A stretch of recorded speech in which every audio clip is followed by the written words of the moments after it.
Yo, yo, yo, yo, yo, yo, yo, yo, yo, yo, yo, yo, yo, yo, yo, yo, yo. Welcome, welcome, welcome to another of the Jason Gooner TV EPL review show. Yes, people, we are back again.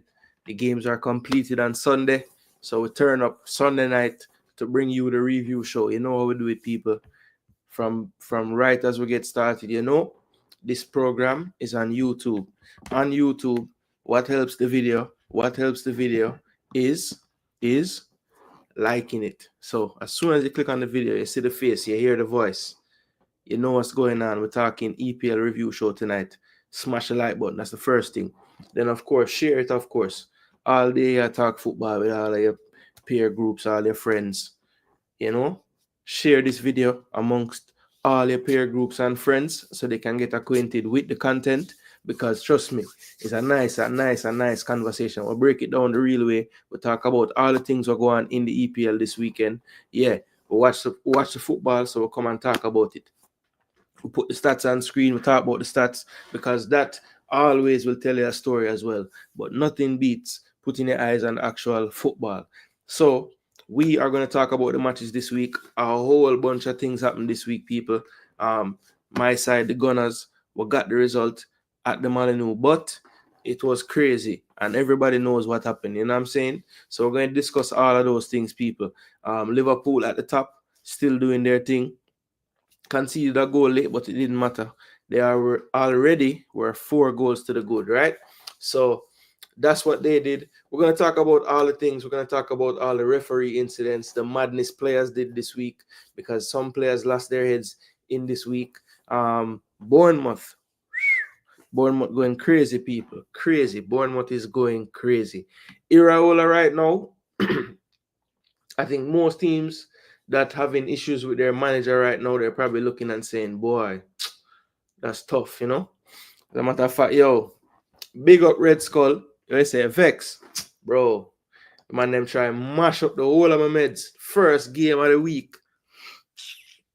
But we pull through. Bless up, bless up, bless up.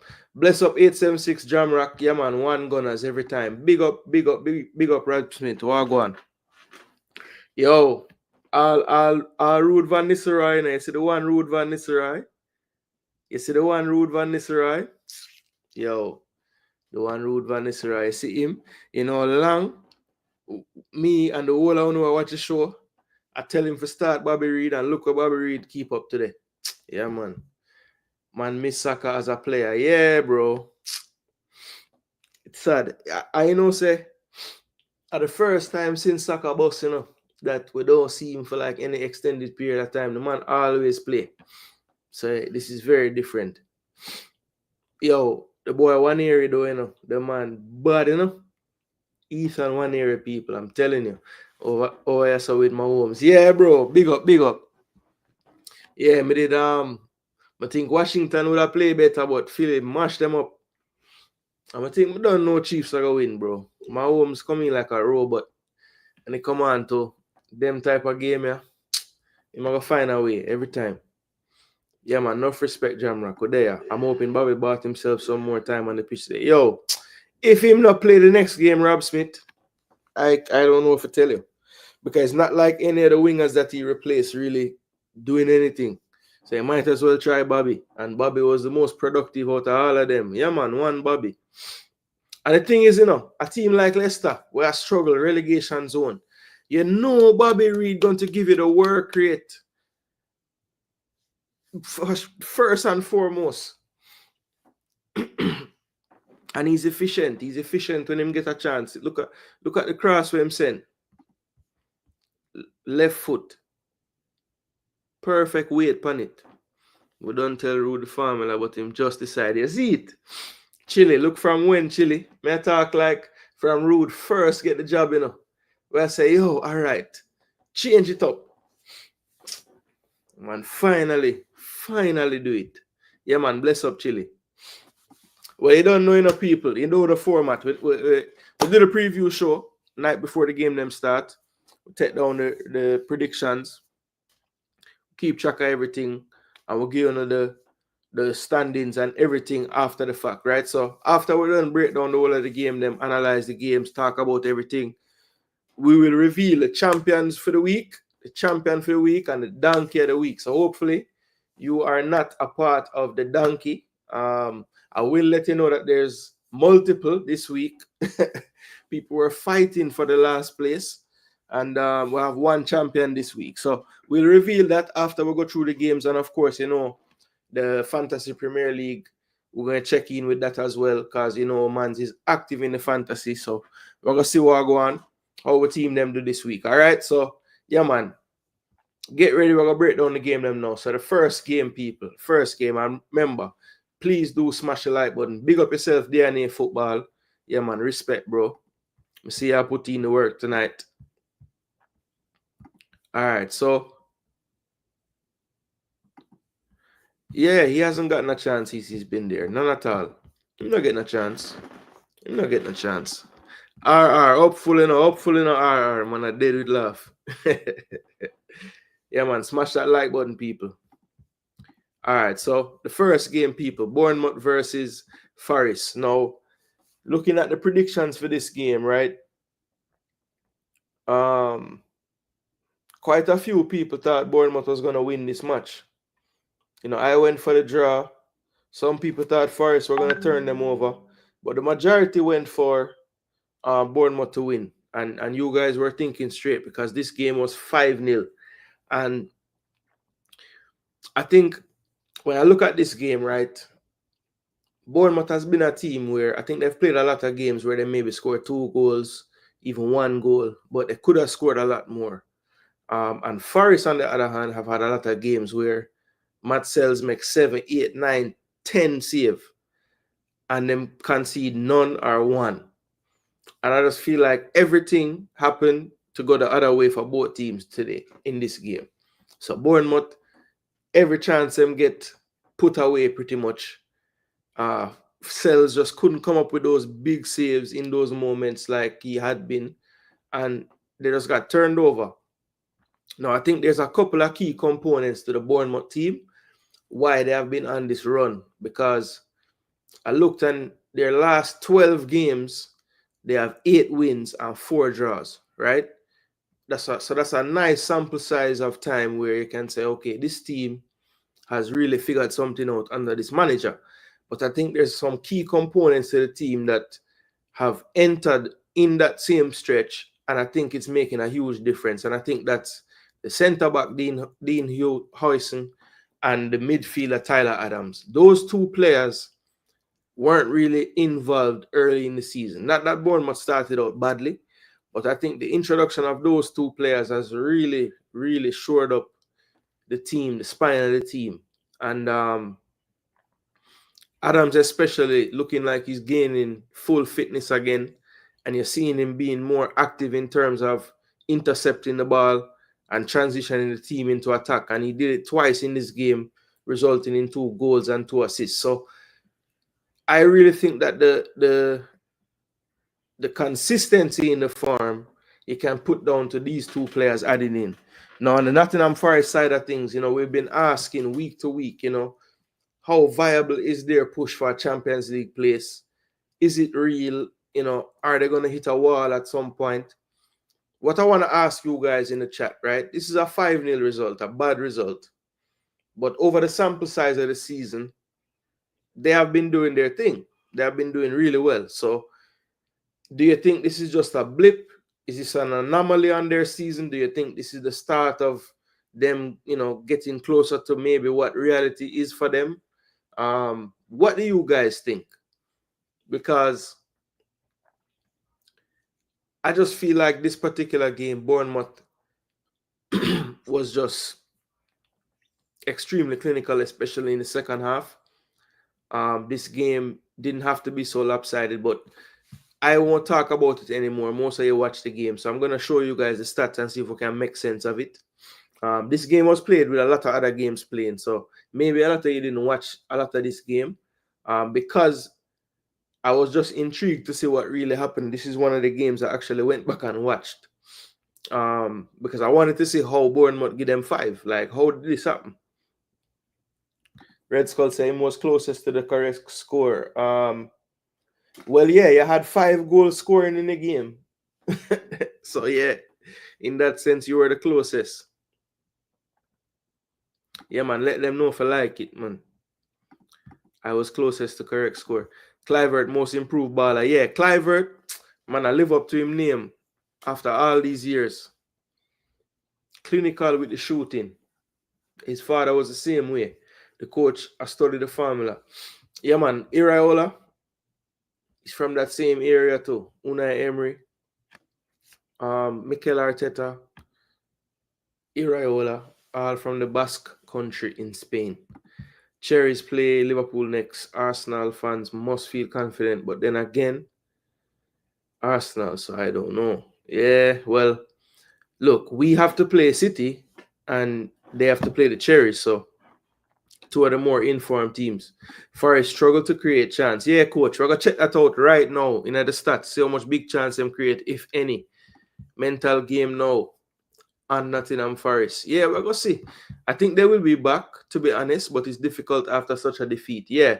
I wonder with the level of the defeat, how much psychological damage that going to do, you know? Bournemouth all over Nottingham Forest. Too painful to watch. Yeah, man, it was rough. That second half, it definitely became like an avalanche, you know? So one of my fantasy teams profited from Utara's man of the match, hat trick, and assist. I think he had an assist as well. But yeah, he definitely did one of my teams very well. But this is the stats for this game, people. And as I said, my breakdown before I looked at the stats, because I watched this game, I could tell you, like, it's like every time they had a chance to score, this football NFL game, I move mad, man. Tied up by the Bills against the Chiefs. I don't know if you know about them thing, but boy, this game look like it's going to be a classic. So yeah, only 1.69 expected goals, right? And they scored 5. So that should show you like they were just clinical in that second half, getting goals out of very little in terms of, the attackers just being sharp and unformed, getting off shots, out jumping defenders. They just were really clinical in that second half. 3 big chances to 1 created by Nottingham Forest. Shots, Forest edged them by 2. 5 saves for the Forest keeper, 4 for Arisa Balaga for Bournemouth. They had 9 corners, right? Passes pretty close in terms of, and that's just attempted passes, tackles, free kicks, yellow cards, right? And we look at shots on target. So as I said, more clinical, 10 shots on target to 4 out of the 18 taken by Nottingham Forest, right? So more block shots, better defending, and then not hitting the target in terms of Nottingham Forest on the day. Then you look at the big chances scored, 3, none missed. Clinical again. The one big chance they got, they missed it. And then you check the final third entries, very even. So for a 5-0 game, when you look at the stats, it's just that attention to detail inside the box, the sharpness of Otara, Semenyo, Clivert, all of them pretty much operating at the peak of their game right now. David Brooks, long-term injury, but talented as well, left foot, a tricky player. And then Tavernier came off the bench and looks like he's going to be back soon because he had an impact in his time on the field. So, look, Bournemouth is a team that if you have a team in the league, because I don't think there are many Bournemouth fans out there, and you're about to play Bournemouth, just know that on their current form, they are one of the toughest teams in the league right now. So, as somebody said in the chat earlier, when we get to the preview show next week, it's going to be interesting to see how people look at that fixture coming up. Coach Safari is finishing about 8th. So, you think this is more of what you're going to see and not necessarily what we have seen so far in the season. All right. It's going to be very interesting to see how they bounce back next week. Bills want it. Yeah, they might go hard. I mean, a lot of times them just can't get past Mahomes, so you know them a try. But this guy always find a way every time. I feel the Liverpool game damage Forest mindset, especially how hard they fight, just draw. Well, it could be, it could be. But I just feel like in this game, especially, I mean, when you look at the goals, the first goal, Jota Silva does a very good job, or not Jota Silva. Yeah, Jota Silva does a very good job backtracking, covering the run. And Ola Aina doesn't really notice that his position that he's vacated is covered. So he just starts to sprint back to his position, but then he just leaves Clivert to just keep advancing with the ball. So they just kind of panicked in that defensive transition and didn't get it sorted out. And that's how they conceded first. And then, it was pretty much, they finished that first half the better team, arguably. Nottingham Forest, that is. And they started the second half a little bit better as well. But once that second goal went in, the header from Ouattara, it was pretty much mostly Bournemouth after that. And then when they got the third, it looked like it was going to be a huge problem on the day. And Nottingham Forest tried a few times when they were down 3-0, but it wasn't sustained enough. It wasn't clear-cut enough chances being created. So, yeah, the last two goals, I think, Tavernier came off the bench, provided a spark, and that spark, added 2 goals to the final score. Definitely, Semenyo getting a goal as well. I think he has played very well this season when he's been fit. So, Bournemouth have a few pieces, and I think they have found a player in the centre back, as I said, Dean House, and I think they're going to make an incredible profit on that player. I think they purchased him. Let me see. Yeah, they purchased him this summer for 15.2 million. And as you can see right here, he's only 19 years of age. Tall player, but not really clumsy in any way, just really smooth as well on the ball, and languid but not slow. 6'5", 19 years of age. I'm telling you, this kid is the truth. Wouldn't be surprised if he's in Spain's national team the next time it's called. They ain't ready for the top 4 spot.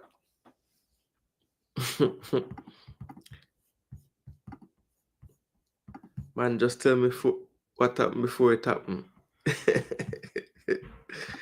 Bless up, Jason. Just checking in. Big up, big up, big up. How on earth, bro? Give Forest 5. Yeah, bro.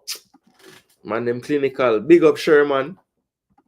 Javari in the building. Blessings, Yeah, man, every time, bro. Omar fouling. Average team punching above their true weight. Yeah. I kept asking every week, like, how long this going to last, or can they actually do this? And starting to see a few chinks in the armor now. So we'll see how they bounce back. I think next week, or the next couple of weeks, actually, probably going to be key for them where they finish this season. But yeah, Bournemouth, big result. Just outside the top 6 right now, but definitely a dangerous team. They don't really have a striker. They have converted Ouattara to a striker, and it seems like they have looked up and found maybe their most dangerous attacker in that spot. He has way more speed than the other 2 options, and just a little bit of that difference in terms of creating something out of nothing. Evan Nielsen, very good player. I just feel like maybe Ouattara being in the league a bit longer, maybe just a bit more used to the pace of play and the physicality and everything. I think Evan Nielsen will probably get there because I think he is talented. But they may have found, at least that second option, even when Evan Nielsen gets back, But yeah, Bournemouth 5-0. It's crazy result. Here's another one that I think, nobody this week, except for one person, had this result correct in terms of Everton winning this match. Javari said Everton was gonna win this match 2-1. And probably everybody laughed at that, but he was completely right because this match ended 1-0 to Everton. Penalty, and it was a penalty converted by Iliman Ndiaye in the 42nd minute. And the crazy part, right, people, I want to talk a little bit about this penalty that was conceded.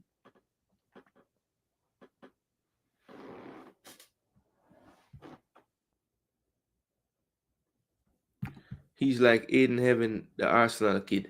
Yo, Aiden Heaven, you know, the man better sign the thing, you know. Because I don't want him go to United, you know, because we done get them Cheeto. I feel like Cheetah going to end up be a baller. So when I want Aiden Heaven go, I think Heaven have a lot of promise. Gunners for life, or you mean one Chapelton as well. Big up Chapelton. Them win today, don't. They don't have enough quality to stay in top 4. Yeah, it got tough for them. I think who never play? I think Hudson Odoi never play. Yeah. Jota Silva, Hudson Odoi, not quite the same, you know. Yeah, man, big up Fouling. It's not like Forest have to be perfect because teams like Chelsea and Villa have been dropping points. That's a good point. City get a little form, but we have a difficult run of games. Cherries and Newcastle catching form too. Yeah, I think right now, if you look at it, you know, obviously, I think Liverpool and Arsenal more than likely. I mean, I don't even want to say Arsenal for sure. You can pencil them into the top 4 because when you look at it, it's only a 6-point gap between them and City. And I think teams are right there at 41 and 40 as well. So, you know, any couple bad patch of games and those teams around you win, then, you know, it's another dogfight again. So I think Liverpool, you could pretty much say yes. You know, they're not going to collapse and lose 7 games out of the rest of the games or something like that. So they're in the top 4. Arsenal, I would say a big chunk percentage, yes, they're in the top 4. And then the other 2 spots, I think, will be a battle. You know, we're talking about, well, we know the teams we're talking about. But yes, I do think it's going to be more teams than normal having a chance for that Champions League spot close to the end of the season this year. Yeah, man, them fix up Firehouse. Crazy. Waterhouse inconsistent in a league. Everton is like Man U, luck team this week. Yo, good point. Everton, I mean, you could look back at this game and all the things that happened and say, yo, Jano, how Brighton not getting nothing out of this game? But, I mean, it just goes to show you have to take your chances. Yeah, I think it was 3-0. Jeez. Oh, the match done? Yo, me just upset so I can't watch it start. But then I get the update them and the update them. And I say, you know, so them money I could have do better. Because if them have some kind of subscription and I'm a sign up fee, you know.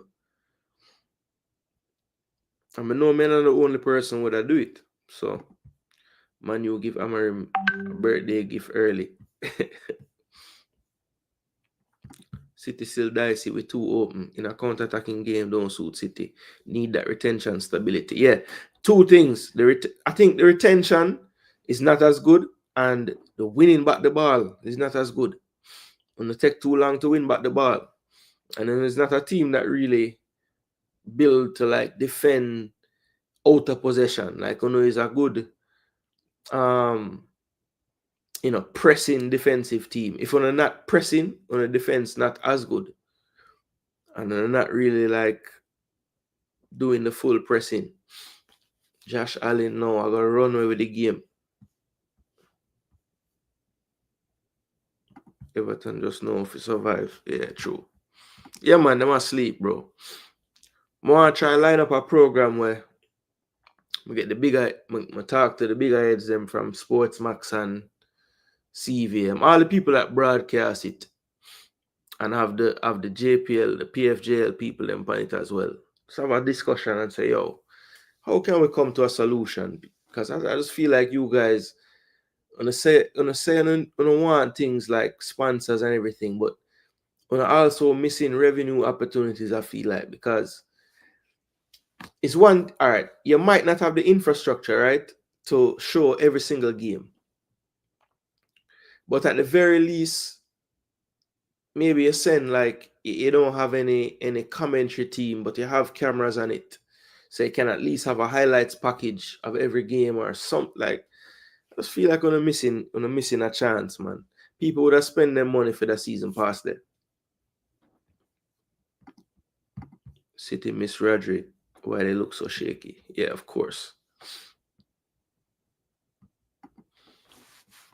Yeah, man, we're gonna sort it out, man. We're gonna do a program one day, man, and get all the bigger heads at the table and say, yo, how we can work this thing out. But yeah, this is the game, people. Brighton, Everton. As I said, they kept it somehow. You know, Brighton bossed the possession. But look at the expected goals. They didn't do enough with all that possession. No big chance created with all that possession. And the one big chance, obviously the penalty converted by NDI. But look at the shots, 16-3. So peppering, way more corners, way more passes. But only one on target. So Everton under Moyes, you know, that's his MO when his teams are on it. Very, very stingy. Don't give him much opportunity. You can take shots from out the box. You know, 7 of them from outside. But you know, you're not going to get many clear-cut chance. But Everton didn't do much in this game. The craziest thing that happened in this game and why Everton won the game is the incident with Joel Veltman, who gave up the penalty. And I think it was which player? I'm not sure which player was giving him. Oh, it was Beto. Beto had come on for Dominic Calvert-Lewin, and he was battling for the ball with Veltman. And Veltman did a move that most defenders do, and they usually get away with it. It was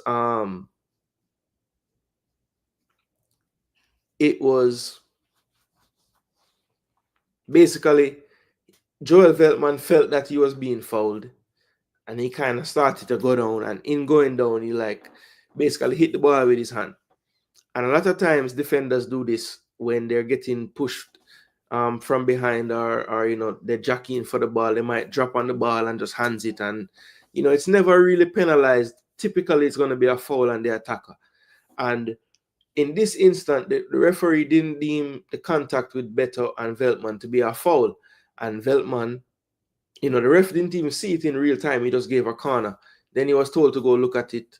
When he looked at it, it was a clear and blatant handball, because he just basically bat the ball out of the way when he started to go down, just basically wanting to almost force the ref's hand to call the foul. But I am very happy in this instant that the referee didn't fall for that, and neither did the VAR, because I think it's a chance that I don't think he should have taken as a defender, because you're in the box and you should never assume that, you know, the referee sees it your way. But Veltman is a player that teeters along the edge in terms of just gamesmanship. You know, he's the player that was involved with Declan Rice in that situation where Declan got a yellow card for moving the ball out of the way, and then he kicked Declan Rice. So yeah, that this player always, I mean, you guys watch it, you're gonna hear me mention it now. You're gonna see him do something crazy when you watch Brighton play, and you're gonna say, yo, you know, Gooner did I say that, and the man just move away. I'm telling you, bro, this guy, he's a little like, I mean, I wouldn't say he's like a outright dirty player, but him, oh, that's it. Chiefs win. Chiefs win. Oh, Buffalo have 3 timeouts. It's not over yet. But there's a flag. Chano. Football game are going on, people. NFL. Yeah, so not enough from Brighton, not enough cutting edge. You know, Mitoma quiet, Pedro quiet, Welbeck quiet. You know, all their attacking players really turn up to the party. Minte, who has been playing well, didn't start this game. Wasn't able to impact it enough. And Pickford, typically if Everton keep a clean sheet, Pickford's going to make at least 5 saves. He only had 1 to make in this game. So, that just goes to show that Brighton just didn't do enough. And it's disappointing because they're a team that, every now and again you see them play a game and you say, okay, this team have some potential. But it's really been going sideways since Welbeck has been down. He's back now, but I don't think he has really come back with the same form that he, left before his injury. So Brighton falling to Everton at home, not a good result for them at all. David Moyes doing well with Everton. And, it must be said that under Dyche, it really looked like they couldn't even play football at all. And you can see the difference in just changing the manager, what that will do, because they definitely look a lot better, a lot more fluid under David Moyes. And David Moyes is not typically known as a manager to play this free-flowing type of football, but seeing them play under him, there's definitely a difference from Dyche ball to Moyes ball. Anyway, the next fixture is Liverpool 4-1 winners over Ipswich, right? So this game, Liverpool pretty much dominated it. One thing you have to say about Liverpool, they are relentless when it comes to attacking the other team. Gakpo continues his very, very good form. Salah has been a little more quiet of late, but still turned up with a goal in this one. Szoboszlai as well, with a goal. Trent definitely had a beautiful assist to Gakpo and could have scored a few times, was very close to scoring. Liverpool pretty much controlled things. Good result for them. Consolation goal late, NC, so their loan signing came on, whipped in a beautiful corner, and it was headed in by Jacob Greaves. But the whole story of this game, really, Liverpool, as I said, relentless in attack, not really giving up much.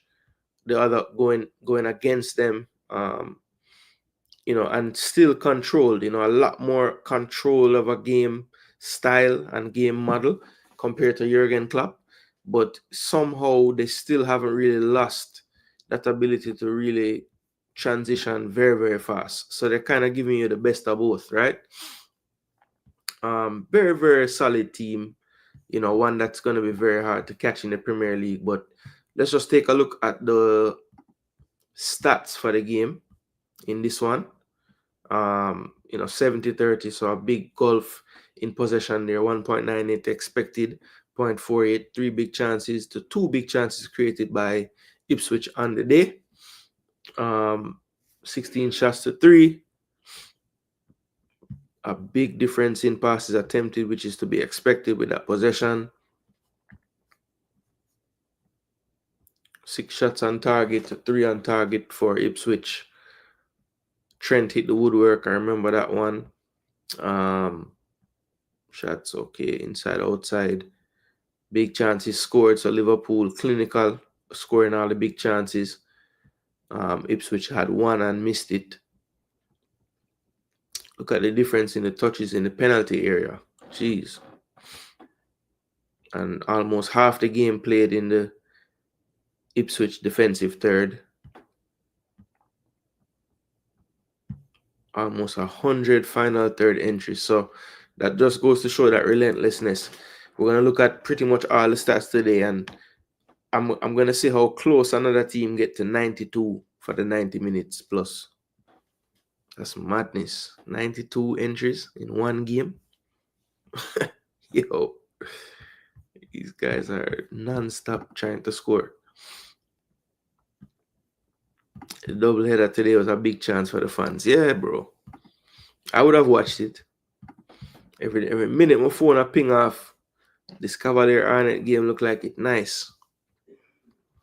But Liverpool people, can they be caught? That's the main question. I think right now, they're not really getting the goals from their forward, whether it's Diaz, who has pretty much been Diaz, because Nunes hasn't really been getting the starts, and Jota is out again. So haven't really been that prolific. I mean, Nunes did score the 2 goals off the bench last week, but it looks like he's going to be coming off the bench predominantly. And Diaz, while he had some success in Europe playing this role, I don't think he's really scored in the Premier League playing this role. So that's something to look at as well. But at this point, they just look like one thing with Liverpool that I think is going to help them in this rest of this season. When they play the teams like the Ipswich of the world, these teams that just play low block, hunker down for the most part against them, just because they don't really have the quality to match up. Out of all these teams, I think Liverpool is the best against the low block because of the relentlessness, of the fact that, even if they're going up against a brick wall every time, they keep going, they keep going, they keep going, they keep going. And I think other teams maybe are a little too methodical when they play against the low block. Liverpool is willing to just take risk, play diagonals, play through passes. They get cut out, win the ball back, do it again. They just keep going at you. So, a lot of teams could take a page out of their book in that respect. But Liverpool definitely looking machine-like in this one. Not a good last few fixtures for Ipswich. Of course, they got 6 from City. Now the 4-1 against Liverpool. So, welcome to the Premier League, as they say, for Ipswich. But yeah, Liverpool looking good. But we'll see on the preview next week how they'll fare in the next one. So we have Southampton and Newcastle, people. So this game, as I said, all these games that we're going through so far, they were at the same time. So didn't really get to watch all these games. Big up yourself, Nitro. Gunners. Gunners. But yeah, we did go back and watch some of the game, some extended highlights and things like that. So we saw what happened in this fixture. Isak again at the double and Tonali, but there was a shock leader in this game. 1-0, Bednarik with the header in the 10th minute. Brilliant cross. And it came out of nowhere, really. But they did take the lead. And then Newcastle pretty much resumed, attacking them for the most part. And Isak was taken down. And it looked like it was a soft penalty at first. But on the replay, Aribo did basically step on his foot. Isak converted it. And then Isak again, about 4 minutes later, a brilliant pass by Murphy. Just good timing on the pass, good weight on the pass. And the first touch and the second touch, clinical by Isak. The one touch just beat the defender, set it up perfectly for him to approach the ball and curl it into the far post. 2-0 at halftime. And then it's a brilliant third goal as well. Nice team move, 3 players involved, 1, 2, 3 passes, and Tonali was in on the goal and tucked it away to make it 3-1. So Newcastle bouncing back from their big defeat last week to the on fire Bournemouth. They get a 3-1 result over Southampton in this one. Southampton, I didn't think they played like awful in this game, to be honest. But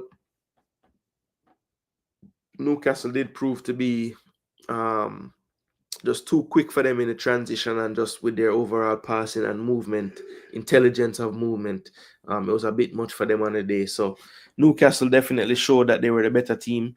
2.93 expected goals, so definitely did a lot in terms of the chance creation and the expected goals.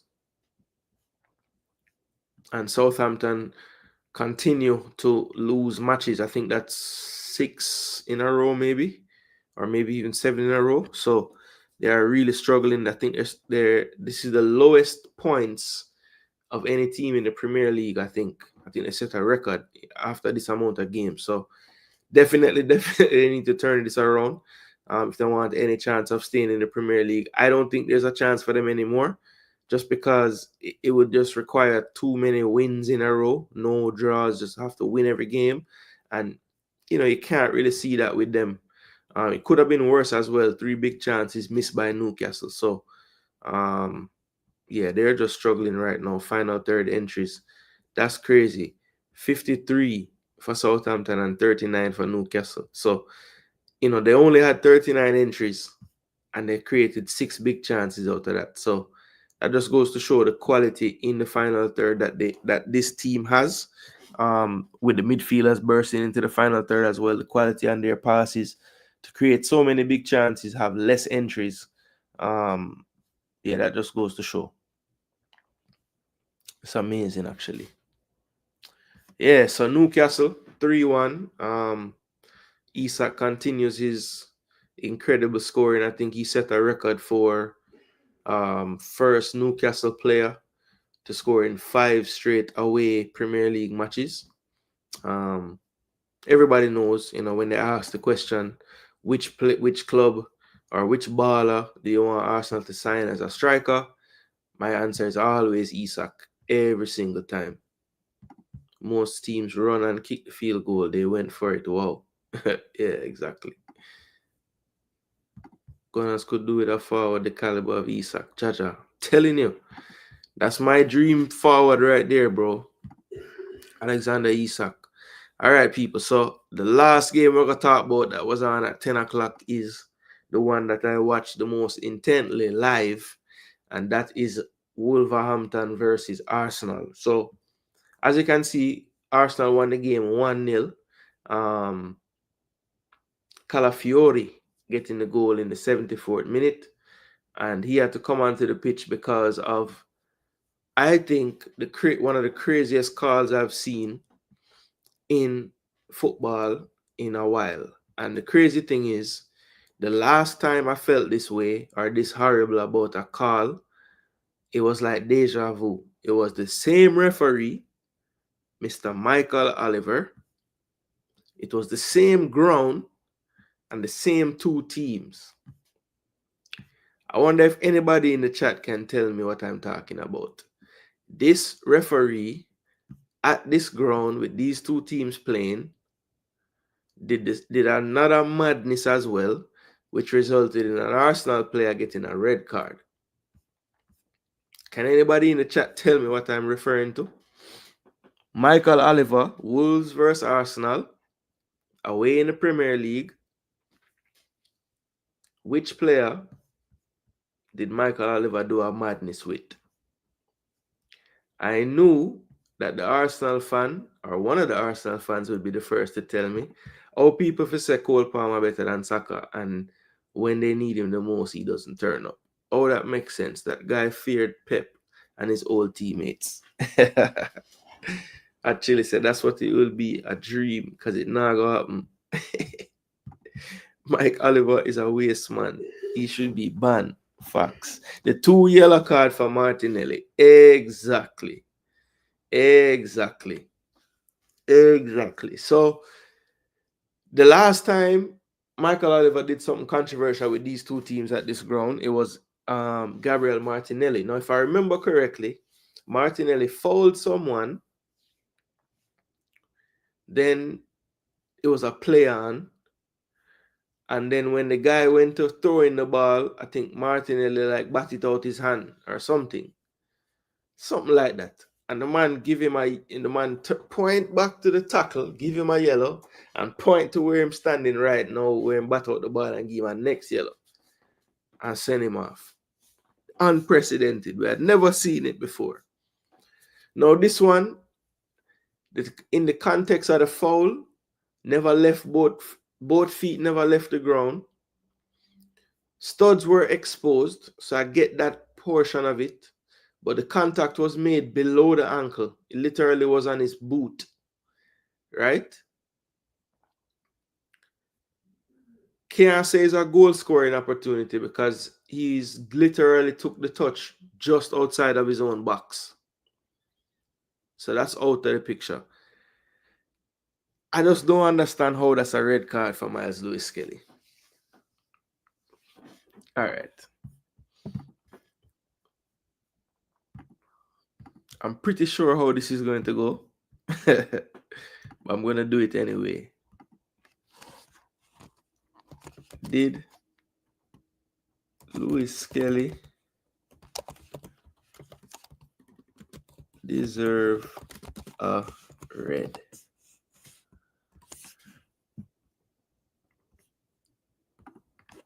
Yes or no? Pretty sure I know what the result's going to be, but I'm going to do it anyway. Normally I would say red card FC, but this one not worth it. No, it's not worth it. No bother.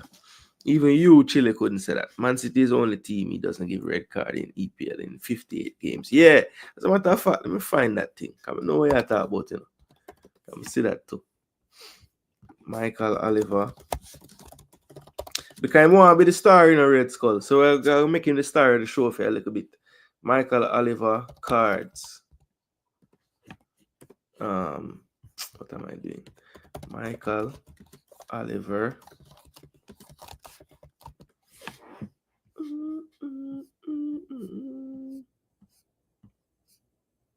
Here we go.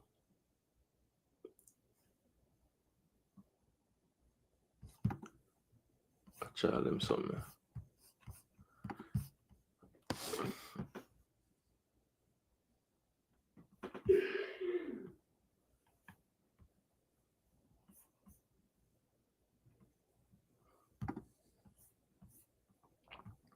All right, see it here now.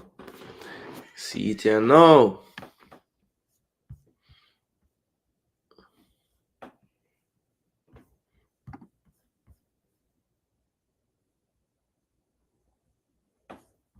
All right, so hold on. I'm gonna show you something. I'm gonna see. Pan X. And I name Twitter again. So look upon this. So this is Michael Oliver games in the Premier League with certain teams, right? This is the only games him officiating. You know? So Liverpool get 83 yellow card, 1 red.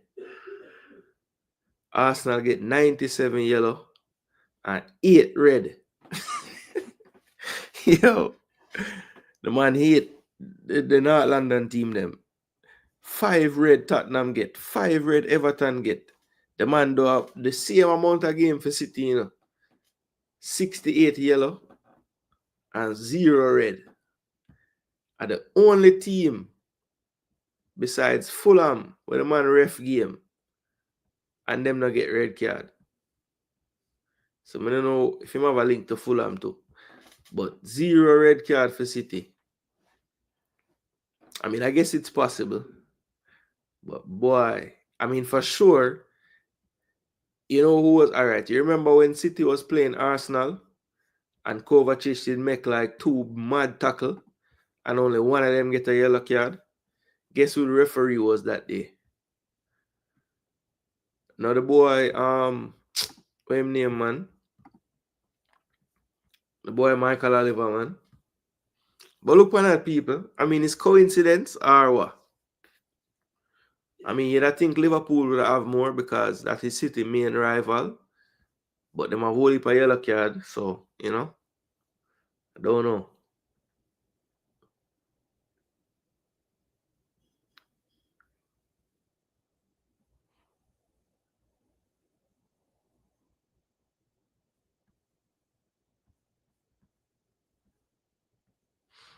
Yeah, that's what I want to show to Skull. The amount of games. I think this is the amount of games. Wait.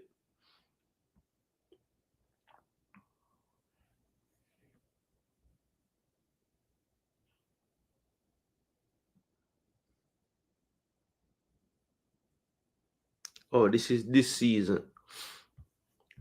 This is this season. So 5 game. 5.8 fouls per game. But look on all the other team them. 13, 12, 15, 12. Yeah. Every other team. 20 foul the man call upon the side there. But that team only 6. 5.8 fouls per tackle. Jano. I don't know, bro. And then when you really pre and you see the research in terms of Michael Oliver. All right, if you just type in Michael Oliver Man City, you know the man have a connection with the City Group owner because they pay Michael Oliver. And I showed this before, you know. Man go a UAE for ref some match and get some big money, and they own the league. So yeah, it's mad. There's a lot of things. A lot of things.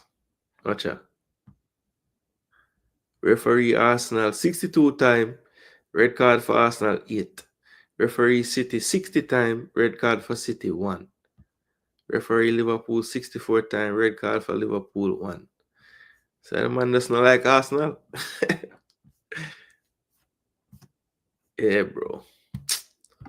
Michael Oliver, I don't know why you think anybody paid their good money to see you do anything, but they don't care about what Michael Oliver does in the game. They want to watch the people and play football, all right? So please, we don't want to talk about you in none of them show ya. Honestly, none at all.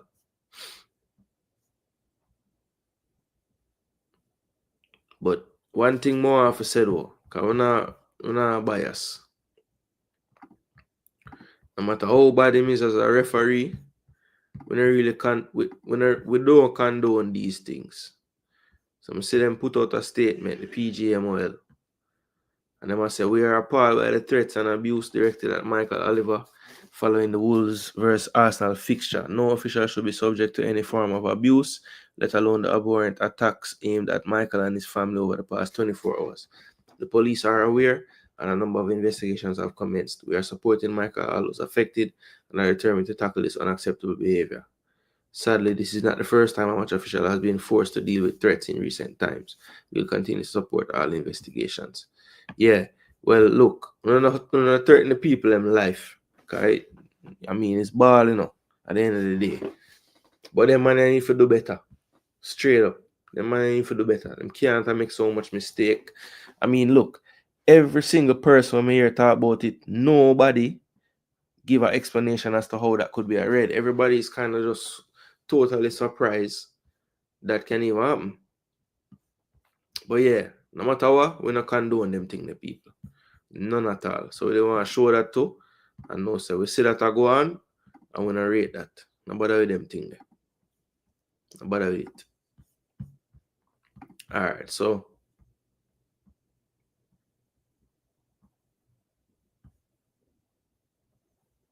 yeah, man, I thought so too. Wasn't a red, they were 70 yards away. Yeah, absolutely. In better behave because people them serious our programs, man. Them run pan him and a family wish. We not condone. Yeah, can't condone them thing there. That is exactly when him send off Rice. Because the City group are paying him. I'm not gonna feel better if him give City a red card in the next game him ref with City. No, Chile. I'd just feel better if the man just ref the game them right. You know what I mean? Wouldn't feel better if him just give a full red card to anybody else because me not stay so. I can't cry foul for my side and then laugh at the next side if a foolishness. But I call out foolishness regardless. So I just want the man ref properly. That's all I really want. He was linked to the yeah. Big links. Arsenal 8 red cards, top of the list. Michael Oliver is like screw the Gunners. Yeah, bro. And say yo, F us. No rate with none at all. Yeah. Yeah, man, the man pull it out extremely fast, bro. The camera, but bro, by the time the camera get to Michael Oliver, I saw the man hand set. Like the man blow him whistle and pull it out same time. All right, so Wolves Arsenal. This game was, I think Wolves had a good stretch before we found the goal. And it was really when João Gomez got the second yellow card, I thought Arsenal got a, I guess you could call it a second win just because, that psychological boost that you get. Okay, now we're even on the pitch. We're not down a player anymore. And I think Arsenal definitely had the better play right after that. And they ended up finding the goal through Calafiori. But the first half, I thought Arsenal should have been out of sight before the red card. Maybe not out of sight, but at least 2 goals up. The usual culprit, Kai Havertz, couldn't convert. Trossard, I thought, was playing really well, a continuation from how he was playing in Champions League this week, and even the game last week against Villa, I thought he was probably the best attacker as well. So Trossard has found a nice, decent patch of form right now. But I thought, still again in this game, Arsenal still not creating enough for my liking. Martinelli just not being able to convert enough. I mean, I know it was his cross that kind of caused the goal, but so many times in that first half, when our attack broke down, it was him. Just over dribbling, not committed enough, trying to win a 50-50. Just, I don't know, man. He's just so up and down as a player. Ethan Waneri, I thought he was kind of struggling as well. In a way, it looked to me like, we had seen him the past few times we saw him playing in that wide right role where Martinelli started. And I think right now at this stage, he might be better suited to there instead of the grind that comes along with playing that midfield role, especially in a team like Arsenal where we have possession a lot and you're doing a lot of transition running in terms of if we lose the ball and you have to get back to help out the numbers in defense. I don't know if that's what he's really suited for at the current time. To me, in that little stretch when Saka has been out and he started in Saka's role, I think he has looked the most dangerous of any time. Now, when he's playing midfield and he comes on, later in the match when his tired legs and everything, maybe he can still play that Odegaard role. But I think if you're going to use him from the start, I almost prefer him in that wide right role. Put him closer to the goal, more involved in the attacks. Don't give him so much responsibility in terms of, box to box, get back and really help the defense. Yes, follow your fullback and your wing back if you're playing Saka's role. But, I know in that midfield role, it's a bit different because you have to track runners from central as well. So it's a little bit more work in that regard. But this was the tail of the tape as far as the stats. Wolves had the edge in possession 52% to 48. Gunners had expected goals of 1 even. Wolves 0.74. We created 3 big chances to their 1. Shots were even 9 apiece. Raya made 4 saves to 2 for Jose Sa. Then we had 5 corners to their 1. They had 20 fouls to our 10. And somehow we had the red card first.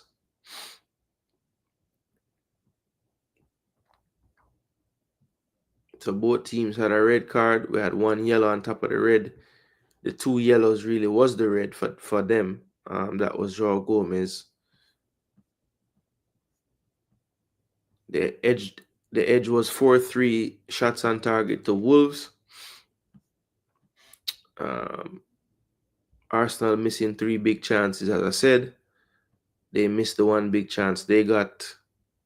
We had more touches in the penalty area, though, 20 to 12. And we edged them slightly in entries, 55 to 52. So this game was, pretty even. A little bit more played in, their defensive third than ours, but Wolves did a decent enough job of, at least putting Raya under some pressure to make some saves. And I think Arsenal just kind of found a way on the day, not really a performance that the fans will look back and say, that was incredible. But I think they'll take pride in it, though, because, we did go down to 10. And I thought for the first time this season, Arteta didn't just immediately panic and just change everything. We still were finding a way to attack. And I think we started the second half, the better team, even though we're down to 10. I think that kind of ran out of steam a bit towards them getting their red card. And then once that happened, I thought Arsenal was the better team and fully deserved to get the 3 points, even though it was pretty even for long stretches of the game.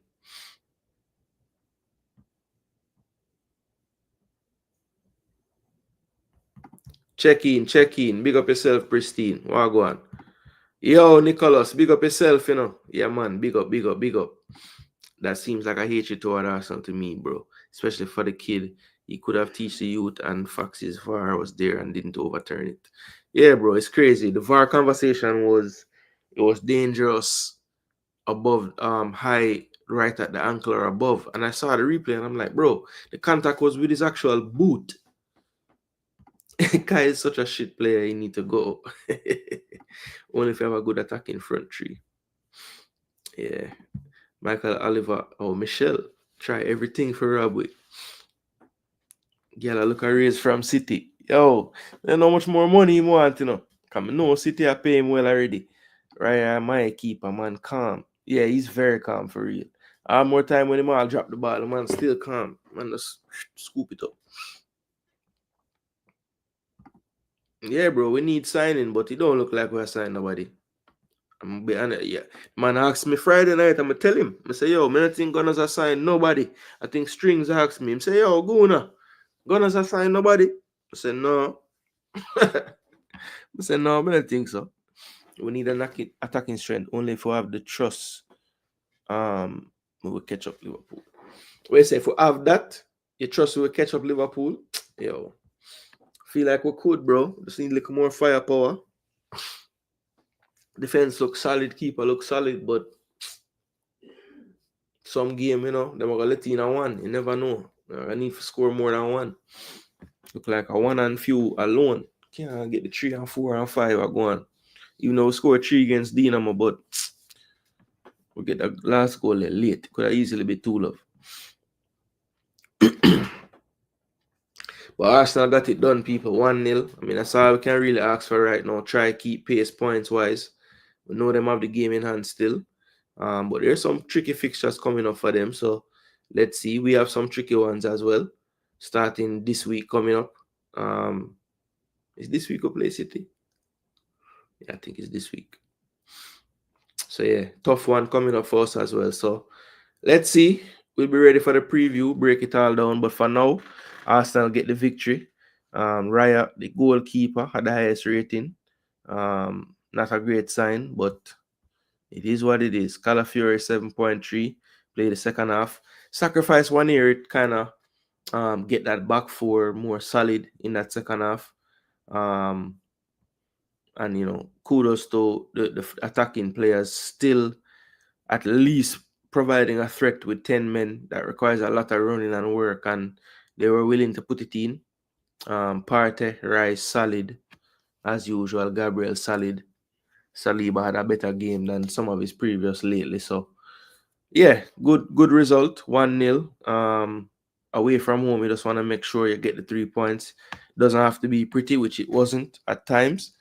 But I thought we did play some good football before the red card, and even starting the second half and with 10 men, I was very pleased with how we were playing as well. So at least Arteta is learning, didn't just panic and take off all his attackers and bring on 7 defenders. You know, he at least took some chances even with the 10 men. And you know, somebody was telling me when I mentioned that to them, they were telling me, boy, don't give him so much credit because the only reason why he was braver is because it was Wolves. And I'm like, well, look, you can't, regardless, you know, you can't say that because based on how him stubborn most of the time, I think maybe him still would have do it against Wolves, you know, business who. Maybe that is just him philosophy as far as if I get a red card, I am going to go ultra defensive to make sure that I don't concede a goal.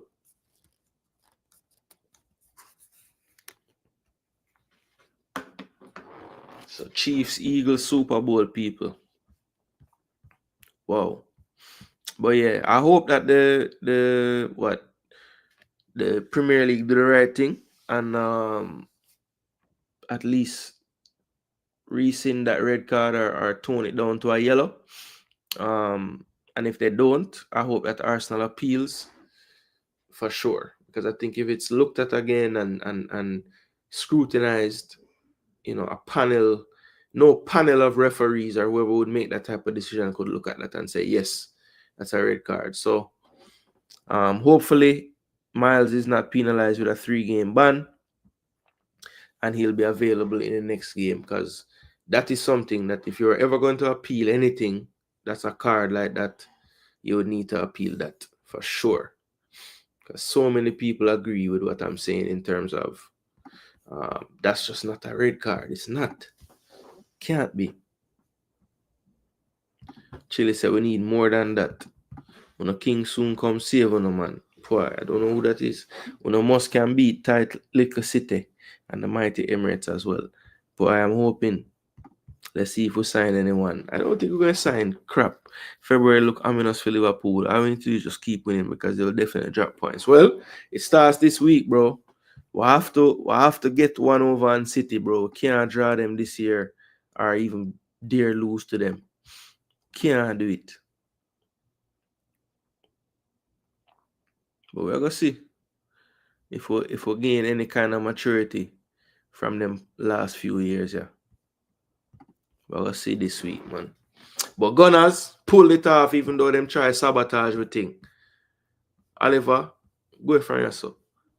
A lucky say, well, I'm not say a lucky still, but through you go through with your family. I'm not go to burn you out upon no personal stuff. But brother, do better, man. You're supposedly or purported to be one of the best, and you make some of the worst decisions.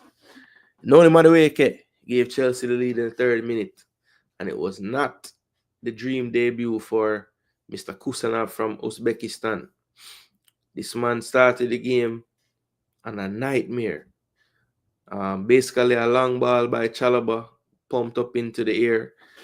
Kusanov jostling for it, had to let it bounce. Tried to stoop down and head it back to Ederson, but made a terrible contact on the ball. Jackson picked it out and crossed it to Madueke for a tap-in. So 1-0 away from home, Chelsea looking good.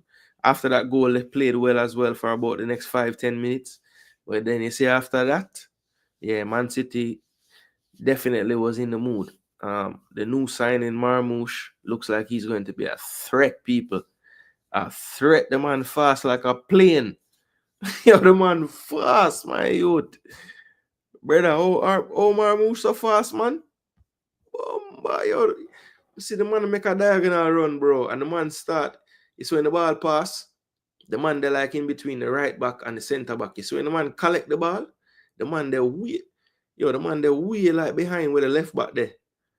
And the man run past about 4 people when he reach the ball. I say, yo, no man, the brother you're too fast. So one of the time them him nearly get on the end of a cross where him not have no business to reach nowhere near the ball. And the man nearly get it in, you know. I say, yo, no, bro, this guy is so fast. At the right foot, Salah. Obviously, we're not seeing the goal them and the clinical and all that in this league yet. But to me, that speed we him have and that intelligence of run when we see him doing at that game there, Panda City team there, nah man, that guy going to score a bundle load of goal. I'm telling you. I am telling you. You don't have to, I'm telling you people, that guy going to score a bag of goal. Watch. Because you could see in that first game him get a couple of half chance and him kind of anxious, you know, like him. All right, and it might be a case where him take a while to score the first one or something like that. But you see, once him like just see the ball going at the goal in the league and just know say, yeah, I'm do it, I'm score the first one, problems. Oh, okay. I talk about the king. Yeah. Now, true, then call him Star Boy, you know. If he's a Star Boy now, I know. He young, won't judge him, especially he can't speak English.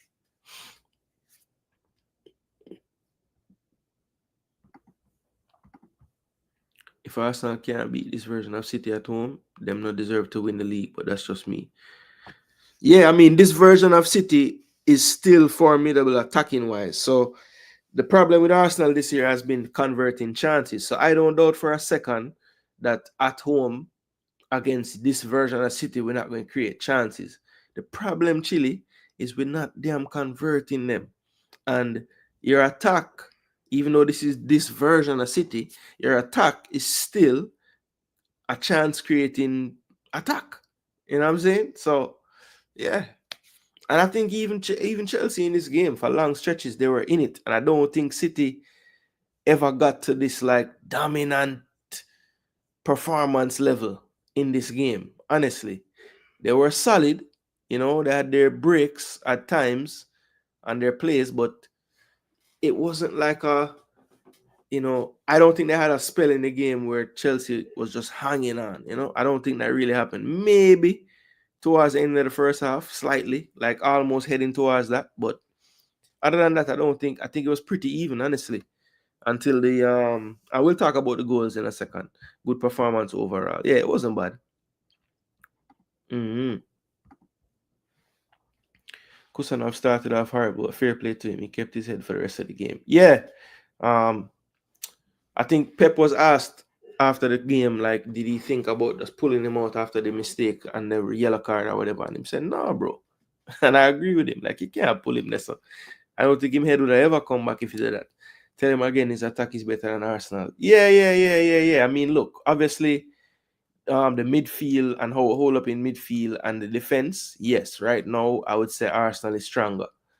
And even the goalkeeper, even though Edison is not bad, his form has been kind of up and down. So that whole unit of the field, I would say yes, Arsenal have the advantage. But when you talk about the attacking unit now, you guys still have the advantage. So it is what it is. Fair play to Nunes, though. Did well even defensively. Look, I don't think Nunes has really been horrible apart from like a couple of bonehead plays. Like he hasn't looked like completely out of place. And what he actually has done is giving you this new element of a wide right threat now.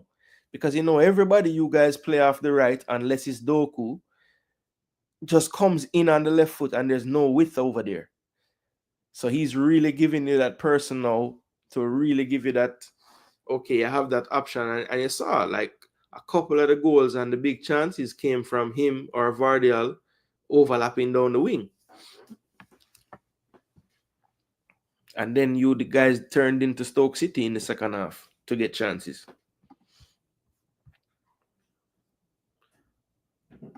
So let's just talk about the goals real quick. So Madueke spoke about Vardial now. This was after getting in behind over the top.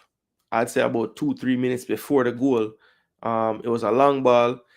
Madueke basically, trying to help out, marking Vardial. Vardial makes a run.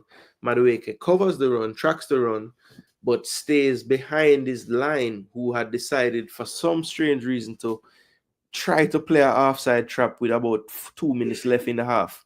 The offside trap gets broken because Madueke just isn't alert enough to step up with the line. He doesn't really ever look across to the line. Nunes is behind Cucurella, who is marking him, but as I said, Madueke was deeper in the pitch, so he's onside. Cucurella tries to chase.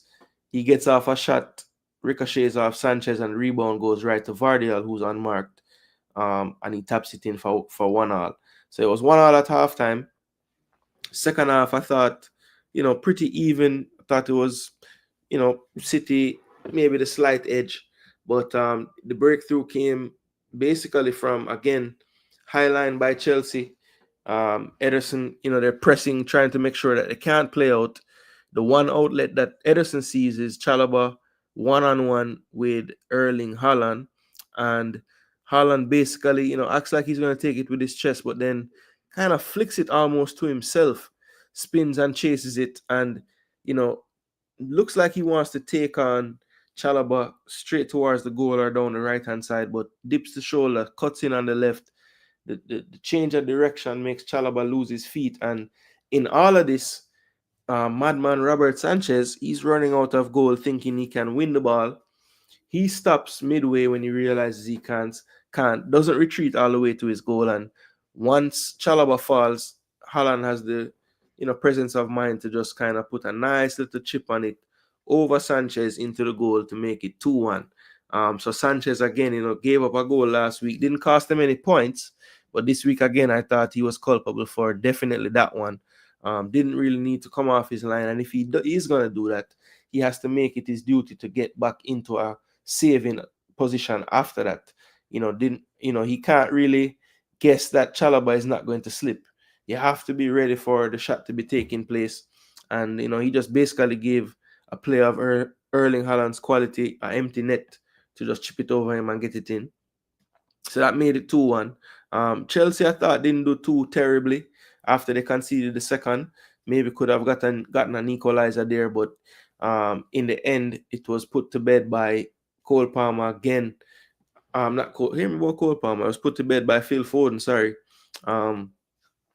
Basically, again, route one, long ball. De Bruyne wins the flick on, and then Colwill 1-on-1 with Haaland gets too tight, too attached, and basically Chalobah for some reason goes to double him, and then Foden just runs off of Chalobah, slipped in, and he's basically in on goal 1v1, keeps his composure, slots it home to make it 3-1 to Manchester City. So a very good result.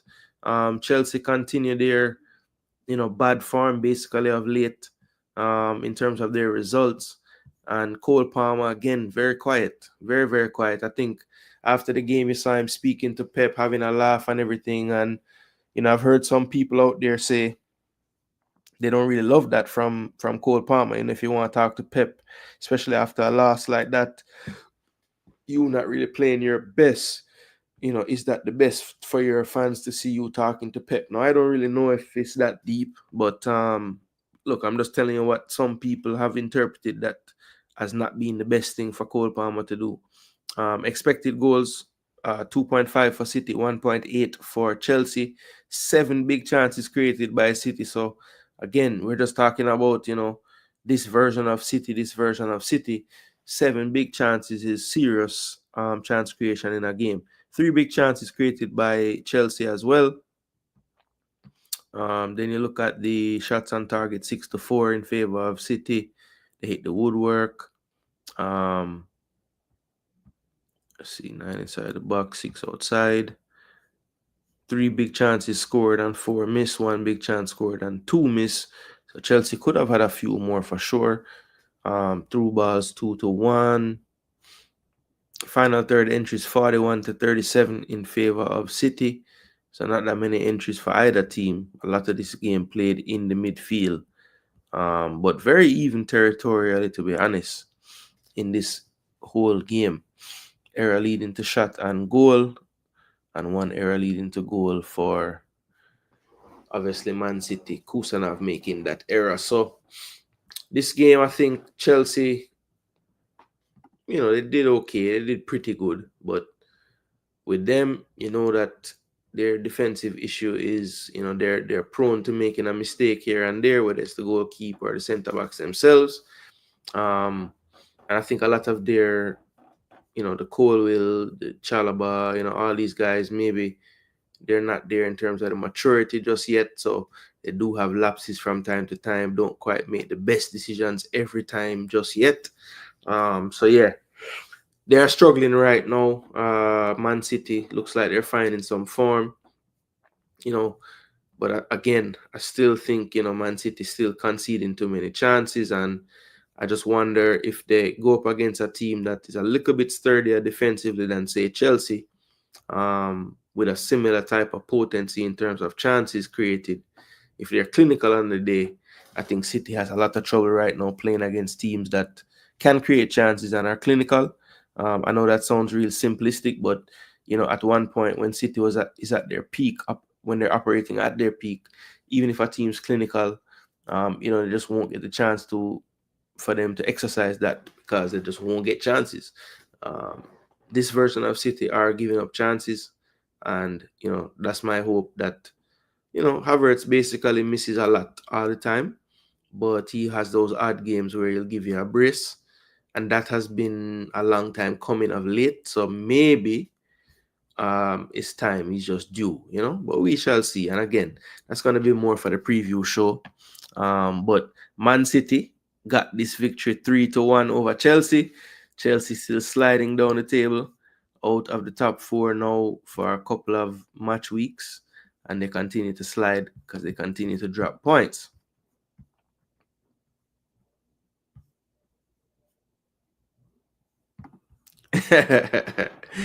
This version of City sound like an excuse brewing. They say you pre how it sound. Nunes hope him give Arsenal a penalty like what he did. Yeah, if I am Arteta, I'm getting the ball to whoever is on that left side frequently and just testing him. Him Mr. Hart telling him want to win the ball even when him can't win it. Jackson and Sanchez are Chelsea two-waste man. Well, looks like Vardy will get back his confidence just by the way he's moving the ball. Yeah, he's attacking wise still very confident, but man, I know like he want to play striker, left wing. Hope it's continue. They were the one that say we are not in a title race. Yeah. I don't know why the coach said that. I mean, even if you think that, but I said that in public. Power of the tongue is real facts. Not an excuse. Just saying this is the first game against City played in a while where you are expected to win. Chili, stop talk. Shit. If we have better attacking players, I will comfortably tell you we are slapping City for 6. Where's our main guys injured? So we're gonna score for Arsenal. Be real. Bless up ball pre. Yeah, man. We are hang on by a thread. That's all we can do right now, you know.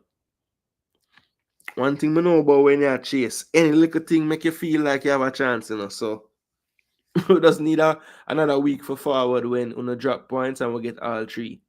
And then it's a newfound belief again, you know. What we can't afford to happen for the rest of the season is you guys to get any more of a gap.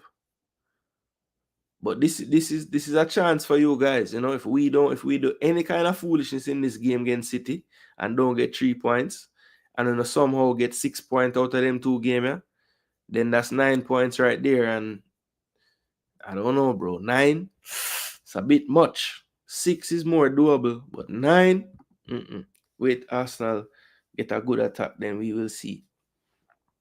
I'm tired of wait, Skull. If we had better defenders, we would slap Arsenal for 4.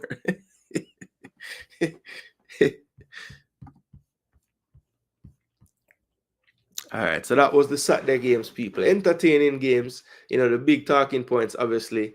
Michael Oliver and madness in that game there. Bournemouth dropping 5 on Forest. Everton beating Brighton. Liverpool marching on still. And the Man City and Chelsea match up. City looking like more like the old City in terms of the attack. Still some question marks for the defense. Chelsea still not clinical enough. Jackson, you know, Madueke getting in good positions, not finishing. So, yeah, that was that. Now, this game, people, Crystal Palace and Brentford, this was this morning. As you can see, this ended 2-1. Mbuma from the spot. Kevin Schade with a header. And Esse off the bench scoring his first Crystal Palace goal in the 85th minute. They tried to get the equalizer, but it wasn't meant to be. I guess the biggest controversy in this one, Mbuma missed his first attempt at a penalty, but the person who cleared the ball after the penalty miss, Mark Gay, he did get into the 18-yard box before the penalty was taken. So he was called for encroachment. The retake happened, and Mbuma didn't make the same mistake twice. And shortly after, Damsgaard with some good work on the right. I think probably one of the most improved players in the Premier League this year. Numbers don't lie, people. Any kind of passing metric, progressive passes, chance creation, assist themselves, even ball carries, most attacking midfielder type stats. Damsgaard is right up there with all the best of them. So very good player, Damsgaard. This time on his left foot, putting in a cross for Schade to head home. It was at a cost, though. I think he, headbutt Chris Richards, I think it was. And I think both players had to come off the pitch, if I'm not mistaken. Yeah. It might have been concussion protocol or something, but wasn't it was basically a head-on-head collision after the header was taken. So it was 2-0 then. Then off the bench came Esse, instant impact, got the goal. Good move as well. Diagonal pass, Munoz put the back across the box. Esse finished coming in from the left-hand side. And, it was set up to be a grandstand of a finish, but the game kind of got real stop-start after that, and Crystal Palace could never really gain any momentum to, do anything formidable to get that goal. to at least get a point out of the game. So drop points at home for Oliver Glasner, whose team was finding a nice little vein of form. Good result from Brentford, who, even though they have been consistently playing good football, maybe haven't been getting rewarded every single time. So they were rewarded on this day. Hold on in the end to get that 2-1 win. And Boomer from the spot, and Shade with the header. Essay off the bench, getting his first Crystal Palace goal. So that was how that one ended, people. 2-1. Big result. Brentford did their thing today, 2-1. Then we have Tottenham and Leicester, people. Wow. So Spurs, I haven't seen the tweet yet or the news yet. Ange got sacked. But if there was ever a day to sing sacked in the morning, you're getting sacked in the morning. You're getting sacked in the morning. Trust me, people. I don't know if this man survived this. I don't know what else. But people, we want to give Bobby him flowers, because every week for weeks we are trying to tell the coach, yo, coach, free the baller. He got 86 minutes today, people. 7.5. Playing off that left-hand side. Did cut in sometimes as well to help out in the cam central attacking areas. And definitely tucked in at times to help out in the midfield. Had some touches in his own box as well. You know, Bobby going to do everything. So 86 minutes played. 2 assists. And that should show you, right? Both of those assists came from positions where he wasn't really supposed to have an assist. The first one, it looked like there wasn't really an angle to get the ball there, but he saw one, got it past the defender and away from the diving keeper to land right on Vardy's foot for him to finish. The second one, definitely more on El Canus, just played him a pass, and El Canus had a bunch of space and took a shot after dribbling a while. But hey, every assist counts, so he got 2 today. 28 touches, 15 of 20, passing 75%. This is the stat that I love out of all of them for Bobby today. 4 key pass. That does simply mean it led to a shot that was dangerous, led to a cross that was dangerous. He played the pass that led to that, or his cross was dangerous, or his pass was dangerous, right? So it can mean a couple of different things for the key passes, but if a creative player is getting more than 2, I'm happy with that. And he had 4 on this day. Tried a cross, wasn't successful. He did create a big chance. That was the cross to Vardy. Then you have tried one dribble, was unsuccessful. 3 ground duels, he won 1. Didn't win any of the aerials he had. He lost possession 10 times. Had 1 tackle and was dribble past 1 time. So a 7.5 for Bobby Reid after a long time not starting for Leicester City. He definitely repaid his manager's trust today with 2 assists. And as somebody said earlier in the chat as well, hopefully this would have bought him some more minutes, you know what I mean?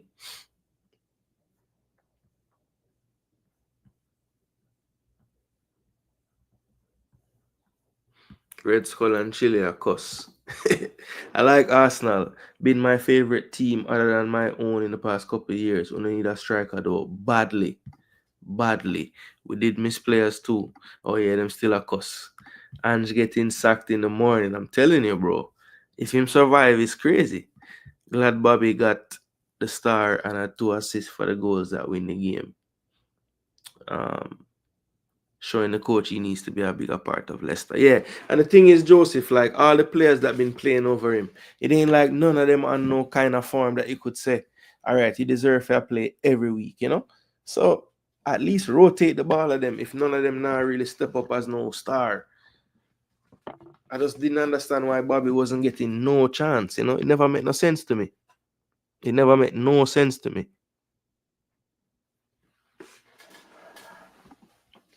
If PSG can do it and the Spurs can do it, why can't the mighty Arsenal?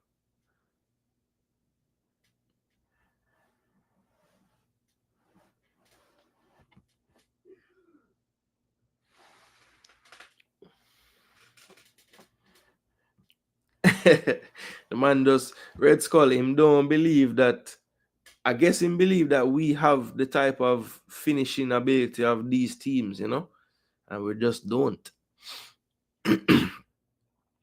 And Chile, remember, him did say if we did have Saka, maybe him would have more, him could have overs more, or yeah, put so much pressure upon him for half a win, you know.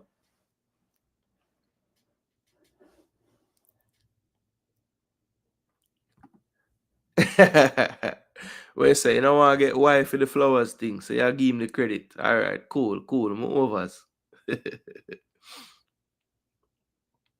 One Bobby Reed.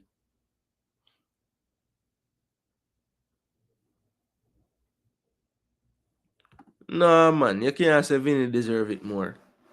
Rodri win, so Rodri no win the Euro. Rodri win the Premier League. Rodri win the FA Cup. Rodri win the no wait, him lose the FA Cup, no? Or the FA Cup never keep yet. How it go? It was the year when him did win the FA Cup, them that him win it. Yeah man, one Bobby. Vinny never win no all trophy. When him never win when name the Copa America. As a matter of fact, him never do nothing in a Copa America. So him never win everything. Him win Champions League and they won the La Liga too. Tell Rude don't ramp with the baller. Yeah man, look from when we are telling him Javari. Every week we are telling man for start him. Roger did play a wicked man. Yeah man, Skull, I mean that's your opinion still, but I have to agree with Chile on the Rodri for balling over Vinny last year. Cause I remember the position where Vinny play, he had a lot of other attackers with like better similar numbers, And so why Vinny should I get it over them? Because Real Madrid win up a bag of trophy. I know Vinny wanted that win up the trophy them. Even Jude Bellingham. I him carry them the first part of the season, like the whole first half of the season, Jude Bellingham carry them.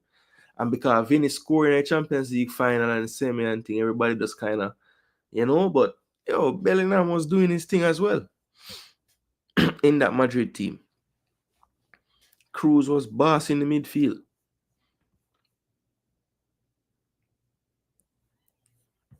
Yeah, that's a good question. How many games him lose last season?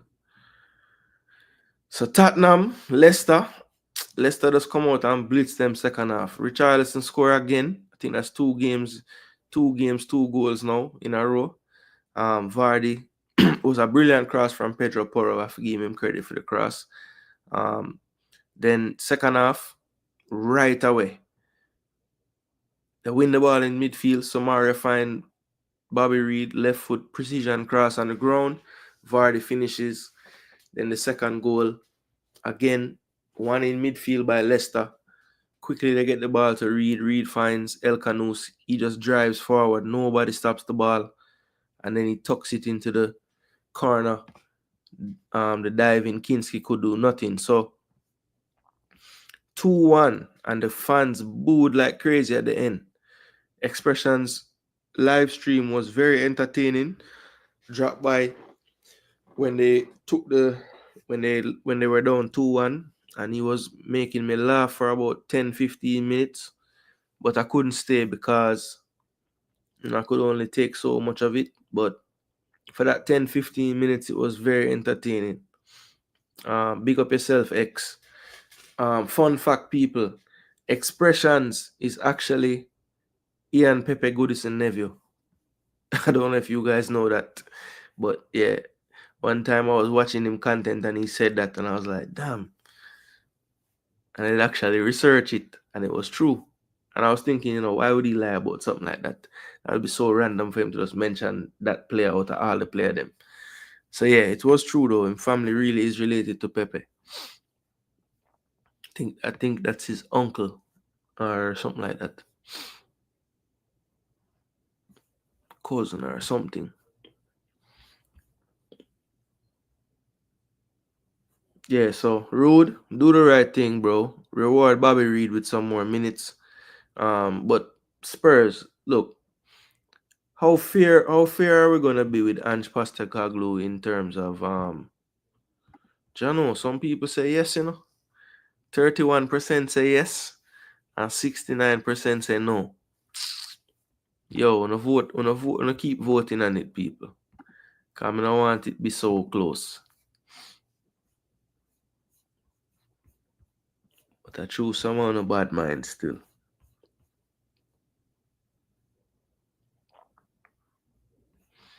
Next week, like this, we're supposed to be talking about the new Spurs coach. Yeah, I tell you, it's like him I got done, bro.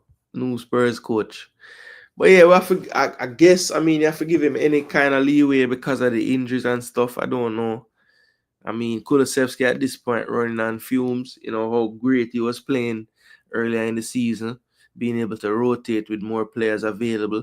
Now Kulusevski playing every week, and it's like every week him look like him a run out of more and more energy. This week was the first week him look ordinary. He's been pretty consistently really good, but him never have that burst of pace, that speed in this game, that just activity. Him never have it. Him never have it. Him never have that spark in this game. And I think Spurs players just running on fumes. A lot of these players. And look at the bench. They made 3 subs. 2 of them are basically academy players, and Sergio Reguilon, who they don't even really want, but he has to be playing right now. Bissouma on the bench, not used at all. That's a curious one. Then we have 3 other academy. Well, Young Min Hook is not academy. But he is young. He's only 18. So yeah, it's he just came over.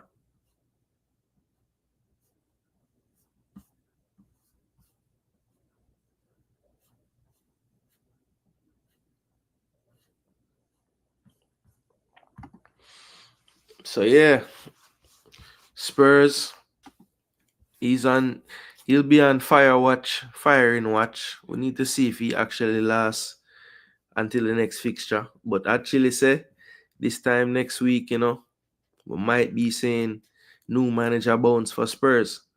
But that's 13 defeats now for them in 23 games. Incredible. Incredible. Leicester getting a big scalp there. That could prove crucial at the end of the season for them, getting that 3 points, right? Aston Villa and West Ham, this was the second to last game of the week. 1-1, this one finished. Jacob Ramsey getting an early goal, and Emerson with the equalizer. Good head at the back post after Edson Alvarez cross. Aston Villa is a team that I can't figure out, people. I just don't know. Like, what are they up to? Today was another performance at Villa Park that you just wouldn't expect. Not enough done by them today. West Ham definitely look like a better team under Graham Potter. Just similar to David Moyes, seeing some cohesion, at the very least seeing some fight out of the players. Look like they're running for each other a lot more. He's definitely found creative ways to get his best players in advantageous positions. He's definitely killed the whole idea of Lucas Paqueta playing as a deep player. He's playing false 9. He's playing right in behind the striker, just off the striker. Definitely, I think he's more comfortable there. I just feel like he's always a step behind the pace when he's playing deeper in midfield, and that's just for me. I think you put him closer to the goal, his instinct is just better there than deeper and midfield and defensive action. That's just my take on his style and his play. So yeah, Graham Potter, I think, doing decent in terms of making West Ham a team that is not a joke, right? Because there were some very, very, very hilarious performances by West Ham under their previous manager, Lopetegui. And it must be said, people, Lopetegui has been in the Premier League twice now. Once it was very short-lived at Wolves. The second time, very short-lived at West Ham. And you see both of those teams, even though Wolves is in the relegation, West Ham is not that far from it. But I think, just based on how these teams play, especially after you left the team, it must be said that Lopetegui is really struggling to find his way in the Premier League, especially. Emery a waste, man. Only have strength for Arsenal, man. Draw all matches after that. Villa only have one CB in their squad. Yeah, bro. I'm telling you, this profitability, sustainability business is a real thing, you know, man. The man them had like one winger. Them trade him to Ipswich or sell him to Ipswich. The man them had like 3 fit centre back. Mings just coming back to, so them really shouldn't count him. But at the time they had 3 fit centre backs, and they sell Diego Carlos, or it might have been a loan, but I think they sold him because they're trying to recoup money right now. Which is why I was surprised that they haven't taken an offer for John Duran. But I guess Emery is like, look, I don't care if I have 2 strikers. I want 2 strikers, and I have both. I want these 2.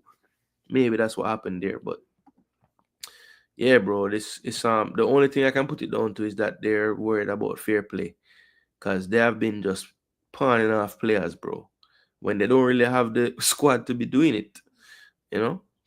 But Bailey got the start today, had a 7.2, 65 minutes played, 0.13 goals, 0.12 expected assists, 24 touches, 11 of 16 on the day. 2 key passes though. So remember I was saying earlier, attacking players, I want them to get 2 or more. He got 2, so that's good. Tried 1 long pass, was unsuccessful. Had 1 shot on target, 1 off target. Tried 1 dribble and was successful. 2 of 4 on the ground duels, 1 of 2 on the aerials. Lost the ball 7 times, not too bad. Good retention. Committed a foul and was fouled, and he didn't have any defensive actions besides being dribble pass. So he had a 7.2 on the day. Not bad, not bad. Especially didn't score a goal, didn't score an assist, didn't play 90 minutes, getting a 7.2. That means you were decent, right? Jacob Ramsey, as I said, got the early goal. Mings got injured, which is very sad. That's why Rob Smith mentioned they only have 1 fit centre back right now. Matson came on, and Luca Dean had to play centre back for the rest of the game. To be fair to him, he wasn't terrible at centre back, wasn't really put under immense pressure either. So I don't know if that's even anywhere close to what could be a long-term solution for this situation they're in now. Knowing Emery's not really going to want to change the back line to a 3. So yeah, they're just going to have to make it work with the personnel they have. But yeah, only 1 fit centre back, that's and Ezri Konsa. Mings went down hurt. He's not available. So yeah, they definitely have some injuries. Paul Torres still has some more time healing from his broken foot. So yeah, it's Villa is an interesting one, man. I mean, getting very, very hard to predict at this point. Form up and down. This was the stats. West Ham had the better expected goals. They created 4 big chances to none. So yeah, this game could have easily gone in favor of West Ham, to be honest. Both had 4 shots on target, so even there. Final third entries, way more for West Ham on the day, 57-35. So yeah, Moyes definitely have them playing better ball. Emery just can't get the consistency out of the team. I think honestly what's going on with them, if you look at their fixtures after the Champions League matches, they have been markedly different in terms of results from weeks when they didn't have the fixture before it. So the size of the squad, the quality of the depth of the squad, not quite enough for them to have any consistency in this league of challengers every week, and especially a team like West Ham with a new manager, no midweek fixture, more energy. That definitely played out today. Morgan Rogers, a shell of himself today, couldn't really get going. Watkins, played decent, but just wasn't really in the game enough. Leon Bailey, flashes, but nothing consistent enough. So yeah, I think they're struggling with the rigors of the Champions League and the Premier League. And it doesn't stop for them because they have the same formula this week. A Champions League matchup against Celtic, and then a Premier League matchup on the weekend. So no rest for the weary, as they say.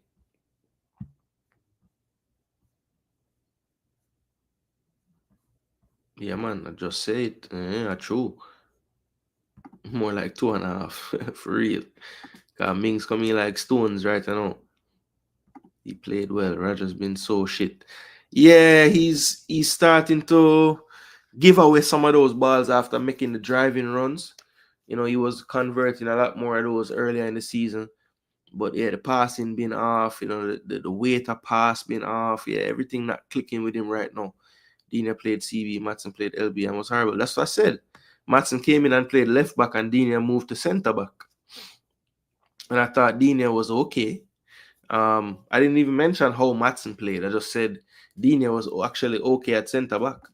Villa on the versus and a defender from Villarreal, 1 Foyt. Well, 1 Foyt is another back, right back. I mean, I know they just signed I think he's a back, Andres Garcia, this guy. He's a right back. So they just signed a right back. So I guess they're signing 1 Foyt to be a centre back, but he's always typically been a right back. So I don't know.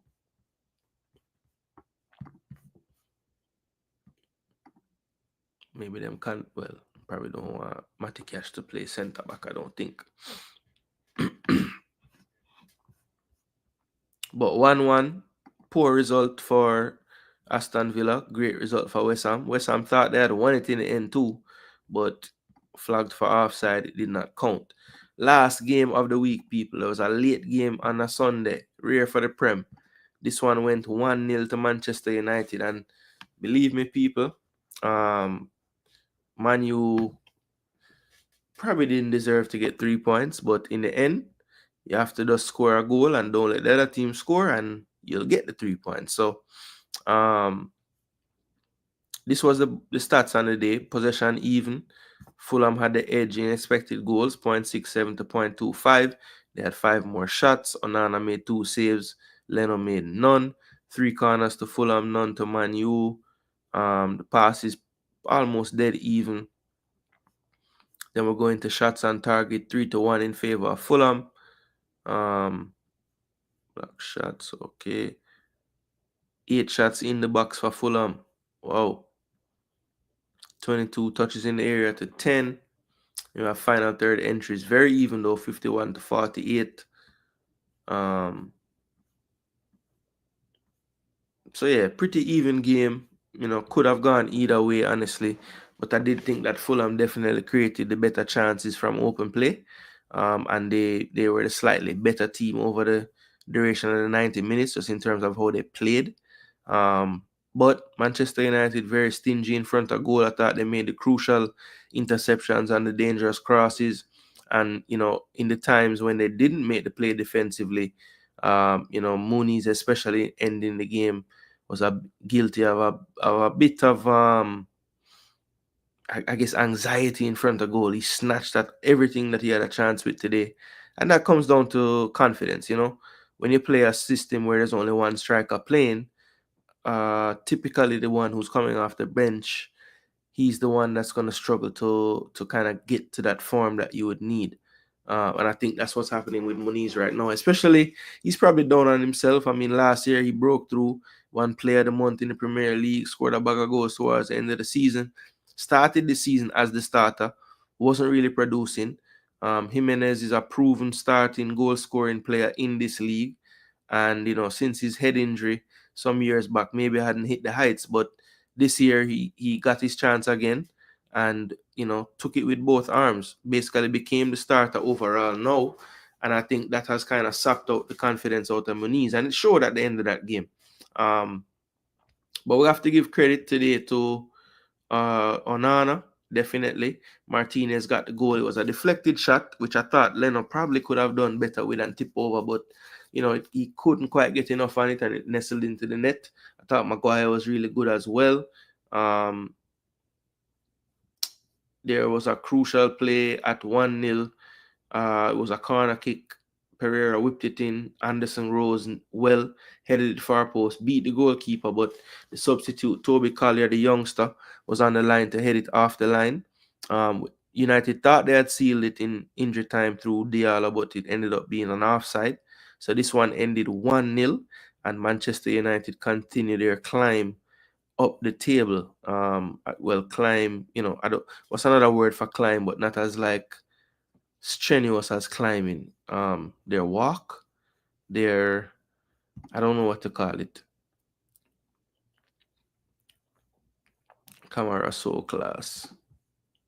One Fort can play CB, good too, man. That's what he's been playing even now for Villarreal. Okay, I just know back in the day at Spurs, and even in his earlier times at Villarreal, they were still using him as a what you call it, as a right back, you know. But I know sometimes under certain coaches for Villarreal they'd play a 3, and he'd be right centre back in a 3. So I know he's kind of a hybrid in that sense. Like he could play centre back, could play right back, but yeah.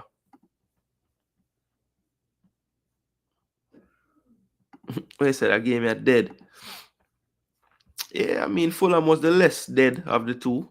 They had some opportunities and some highlights and stuff, but yeah, it was just, you got to try it. You have to shoot from range sometimes. You have to just take the chance. Just try it. And that's what Martinez did, and he got that touch of luck that you need sometimes. And Leonard just couldn't quite get enough to tip it over the bar. So 1-0 to Manchester United. Now let's see, people. Man U got the win. So let's see what that means for the Premier League table. Yeah, crawl. There we go. They're starting their crawl up the table. United winning twice in a week, really giving them coach a birthday gift, because might be different next week. Yeah. From week to week, you never know.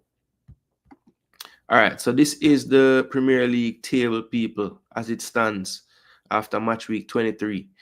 Southampton still rooted at the foot, 6 points from 23 games, minus 37 now the goal difference, 53 goals conceded. Wow. Ipswich 10 points clear of Southampton, but not clear of the relegation zone. They're on 16 points, minus 26 from 23 games, conceded 47. So a lot conceded as well. Wolves, though, trying to beat Southampton in the goals conceded. 16 points for Wolves as well, minus 20 for them. So they're in 18th and not 19th. And yeah, that's where Wolves resides right now, in that relegation zone. Now, as you see, Leicester with that victory 2-1 over Spurs away. Big win that took them out the relegation zone, now up to 17 points on the season from 23 games played. Everton still with that game in hand. Another victory under their new manager, David Moyes. They now have 23 points, currently 7 points clear of the relegation zone. Goal difference minus 9. Very stingy defensively, only 28 goals conceded of all the teams in the bottom 10. I'm pretty sure that they have the least amount conceded out of all of those teams, but very, very bad in attack. Only 19 goals scored from their 22 games played. Tottenham, 23 games played. In contrast to Everton, have scored 46 goals, but conceded 37. They are on 24 points now in 15th. They have been stuck there for a good while. Everton getting closer to them. They could eventually end up in 16th if they don't get it right soon. West Ham now on 27 points. So nice and cozy now. 11 points clear of that drop zone currently. Minus 16 goal difference. They have shipped in 44 goals. Not the best around the back either in terms of defense. Then we have Crystal Palace a little more even, 26-4, 30 against. They are also on 27 points, but minus 4 goal difference for them. So they are in 13th position. Then we have Manchester United up to 8 wins on the season now, but 10 losses to go with that and 5 draws. That's 29 points from 12. They are minus 4 in goal difference as well. 28 goals scored, 32 against. Then we have Brentford in 11th place. 42 scored, 40 against. That's 31 points on the board for them. They have a plus 2 goal difference. Then we have Fulham in 10th now. They are on 33 as well. 3 goal difference. They look to stay there or get closer to those European spots for sure. Brighton up and down like a yo-yo this season. They are now in 9th position, 34 points. Aston Villa in 8th now, 37 points for them, just dropping too many points of late in the league. That's 10 wins, 7 draws now, and 6 losses as well to go with that. Minus 1 goal difference for them. 7th place now, Bournemouth, 40 points they're up to. Goal difference improving by the day. 41 goals, 26 plus 15 for them. Then we have Chelsea just edging them on goals scored, because now the goal difference is tied up at 15 and the points are tied on 40 as well. So it will be keen. It will be nice to watch this race from about 7th, 8th, I'd say. Even 9th, you could include Brighton, all the way up to that 4th slot, even 3rd, because Forest, who knows, could be hitting a rough spell now. So I would think all of these teams will have dreams of getting into that Champions League area. And hey, don't talk now, but what if Man U get hot? uh, Newcastle, 41 points in 5th position, plus 14 goal difference. Then you have Man City, now up to 47 goals, 41 points on the season, and into the top 4 again. They stay in there by virtue of that win. Then you have Nottingham Forest dropping a game as well this weekend, and it was a bad one, 5-0 for them. So the goal difference down to 6 now, 44 points for them. Then we have Arsenal in second on 47 points, 44 scored, 21 against, plus 23. And then we have Liverpool in first, 53 points now, plus 33 goal difference, with 54 goals scored and 21 against. So the most scored in the league and the least conceded in the league, with 1 game in hand. So that is impressive by Liverpool. So that is the table right now in the Premier League, people. That's how it's looking. Looks like the review tonight was a good one, because we have pretty much almost finished up with the allotted time for the show.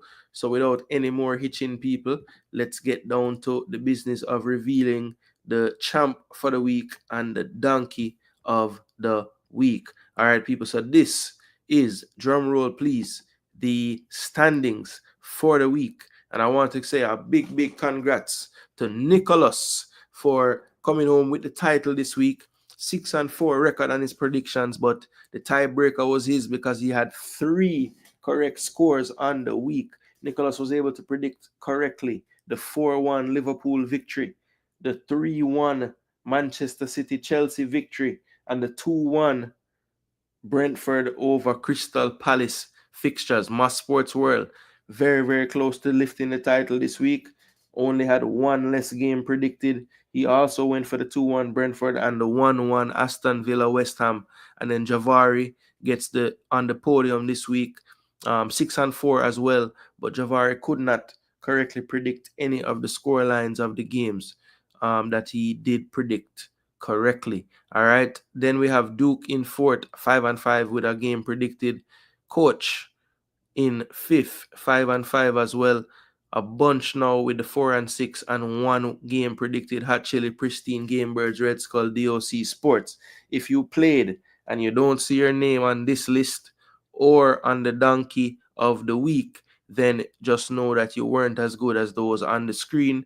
And we do thank you for participating this week. You just could not get any kind of space on the standings, because we're not going to do the whole damn people, right? Now, without further ado, people, let us get back now on the screen our donkey of the week, people. So we actually have to pluralize donkey this week. There were 3 people that played in the predictions and had the worst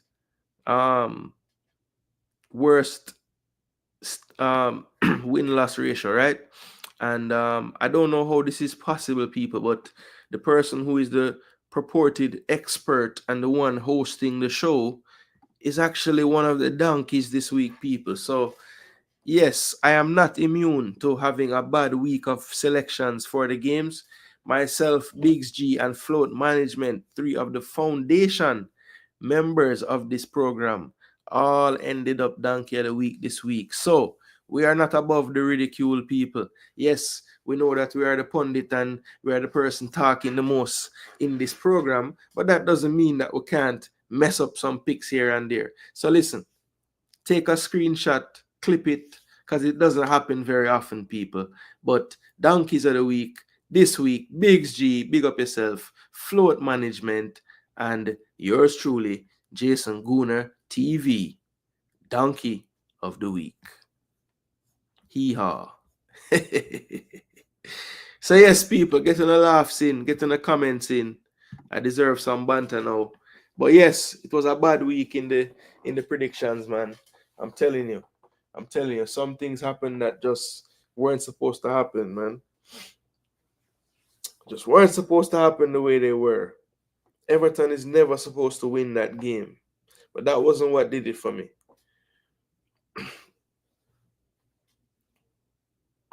Because nobody really went for Leicester either. Anybody go for Leicester? No. Aston Villa West Ham had drawn written all over it. And I didn't do it. Damn. Yeah, father. At Skull. Can't believe this a go on. I can't believe it, Skull. So I'll be honest with you people. It's a Friday now. We're supposed to move. I make a move. Me and the family are relocate. Get a bigger space. You know, the kids them are grow. So yeah. I get a bigger space. So I'm gonna need a little time for really sort out my studio and get settled in. I really want to settle in, but I'm gonna try my best for bring the content to As a matter of fact, I make sure I set up the internet thing tomorrow so that there's no lag with that and I can have access and bring the content. Cause all I really need is light, my machine, my light them, and my internet, and I can do the content. So shouldn't be any stall in the programming or anything like that. Yeah, so we shall see. How many did know say Rude was going to start Bobby? Boy, I mean, I don't know. But if me really know, then I would have picked them for win. My average might be better than you. Why, Pristine? I have the standings them save, in the machine, So I don't tell you say in a year, the final show. I'm gonna make sure I tally up all the winner them and see how many people, like who had the champ the most and who had donkey the most. Now, if you want me work out average, that's a little more work still, but yeah, man, I'm gonna do that research. Then I can definitely see who kind of average closer to the top. You know what I mean? Pristine say, yo, I'm gonna pick the game them better than you.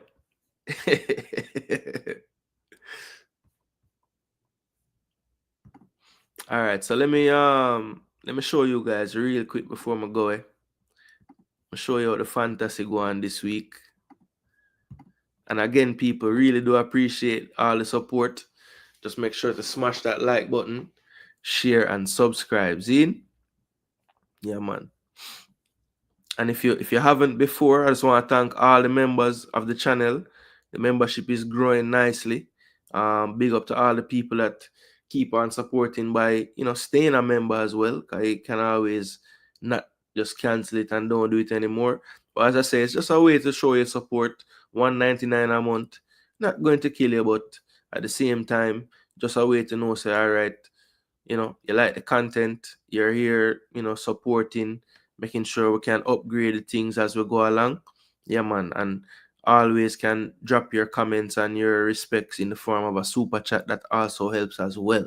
Yes, people. So yeah, man, we're not go around it. I mean, that would be nice if we can continue to grow the channel. I would love to be able to bring you more of this content more frequently and more often. But I have to do what makes sense for the family at the same time. So this is how it's looking now, people. I was in third last week, and it looks like I've continued to stay there, and they have gotten a bit of a wider gap on me. So Biggs G, Donkey of the week this week, he's beating me in the fantasy now by about 16. So nothing crazy to overcome there. And then I'm down by 18 to the leader, Badaman Philip Clark. So this was my team for the week. Definitely had some bad decisions that I regret now. Rogers didn't do nothing, which I wasn't expecting. I thought he might do something against West Ham. Palmer and Sar both blanking. Luckily, I had Salah and I captained him, but really wasn't the best decision as Isak had 13, so that would have been 26, which would have been a bit more. Then this is where I really messed up. So I started João Pedro and Wood. Now, Wood, of course, how could you really bench Wood if you have him in your team at this current juncture? Yes, they were playing Bournemouth, but if Nottingham Forest was gonna score, you have to figure he was gonna score or assist with the goal. So I'm not upset with that. But what I could have done was bench Pedro. I mean, Everton has been really stingy of late, but not so much under Moyes. So that was my thinking. Like, maybe Pedro can do something. Plus, they were at home. But I benched Semenyo going into the Forest game, and that's just something that didn't make much sense when I looked at it in hindsight, because I started Sarr, who hasn't really been that prolific of late. I mean, he's kind of my last thought every week, and I started him and didn't start Semenyo. I just don't know why I would have done that. So, and of course, Semenyo scored. I think he got the third best player of the match as well. So 9 points on the day. So, could have been better. Looking back, I probably would have started Rogers either way, started Pedro either way. But the Sarr and Semenyo one, I should have switched around. That was dumb. So that would have gotten me 67 points. I would have been closer. But it is what it is. I got the 60 and we move. Next week I have to make sure I sort out my thing. Still have a wild card I can play. So who knows? Coming into this week, this might be the week to go ahead and use it.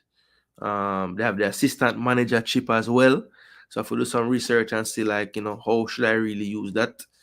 Because that look like a little way you can kind of get an advantage on some people. Now, this is my draft league team, one of them. So this is like kind of me and my family member them.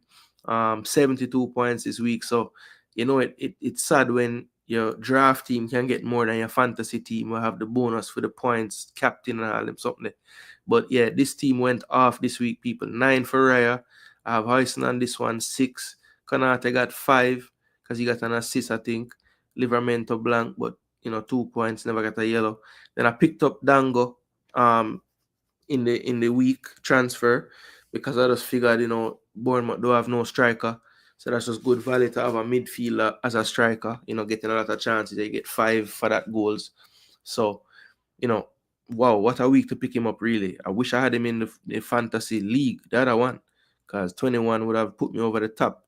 But yeah, Dango and Semenyo start, and Salah and Foden. So everybody but Rodgers in my midfield put in some work, and then my 2 striker them were dead.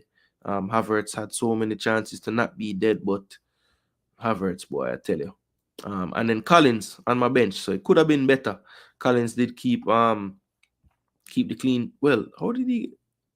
Oh, he had an assist. Okay. Collins had an assist. So yeah. So 7 points for Collins. But a good week for the Crystal Ball side. And then in my other draft league, I think I'm still in first. Yep. And I got 42 points this week. Started Verbruggen in goal, only 1. Gabriel got 7. Hall 2, have Konate in this one as well. I have Semenyo in this one as well. And Salah. Nobody else in midfield did anything. And I have the same forward line. So, yeah, not looking good this week for this team, or as good.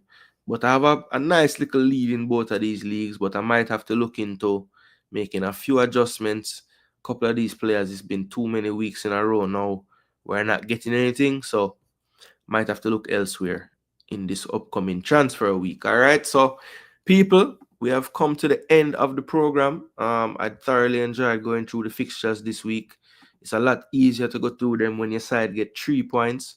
So the last thing I want to do before I go away, if your side got 3 points this week, just drop a 3 in the comment section on your way out. Let me go back and just check this. So yeah, we had a few more votes and I've ended the poll. It looks like the poll ended 62% says no, it didn't deserve a red, and 37% said yes. So that is kind of surprising. I thought it would have been more in favor of the no's, but still the majority say no, which makes sense to me. All right, people. So Pristine said, don't say a word. Just continue putting in the work. You'll be successful. Leave it at that. Yes, bro. Respect. And thanks again for becoming a member of the channel. We really do appreciate it. And big up to yourselves as well, because as I say all the time, without you guys, I mean, yeah, I'll probably still do it because I love football so much, but it does make it even more enjoyable to know other people there take it in and interact in the comment section and have them own wars in the comment section.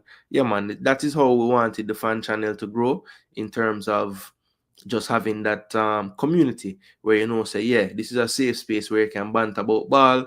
You're not gonna get disrespected to the point where you want to call man outside of them name and them thing there. But yeah, it can get heated, and the whole of we are big people, so it not for go there. We can keep it at football and just know say banter is banter. See? So big up on yourself, people. Thanks again for tuning in. Once again, my name is Jason Gooner. This is Jason Gooner TV. And until next time, peace and love.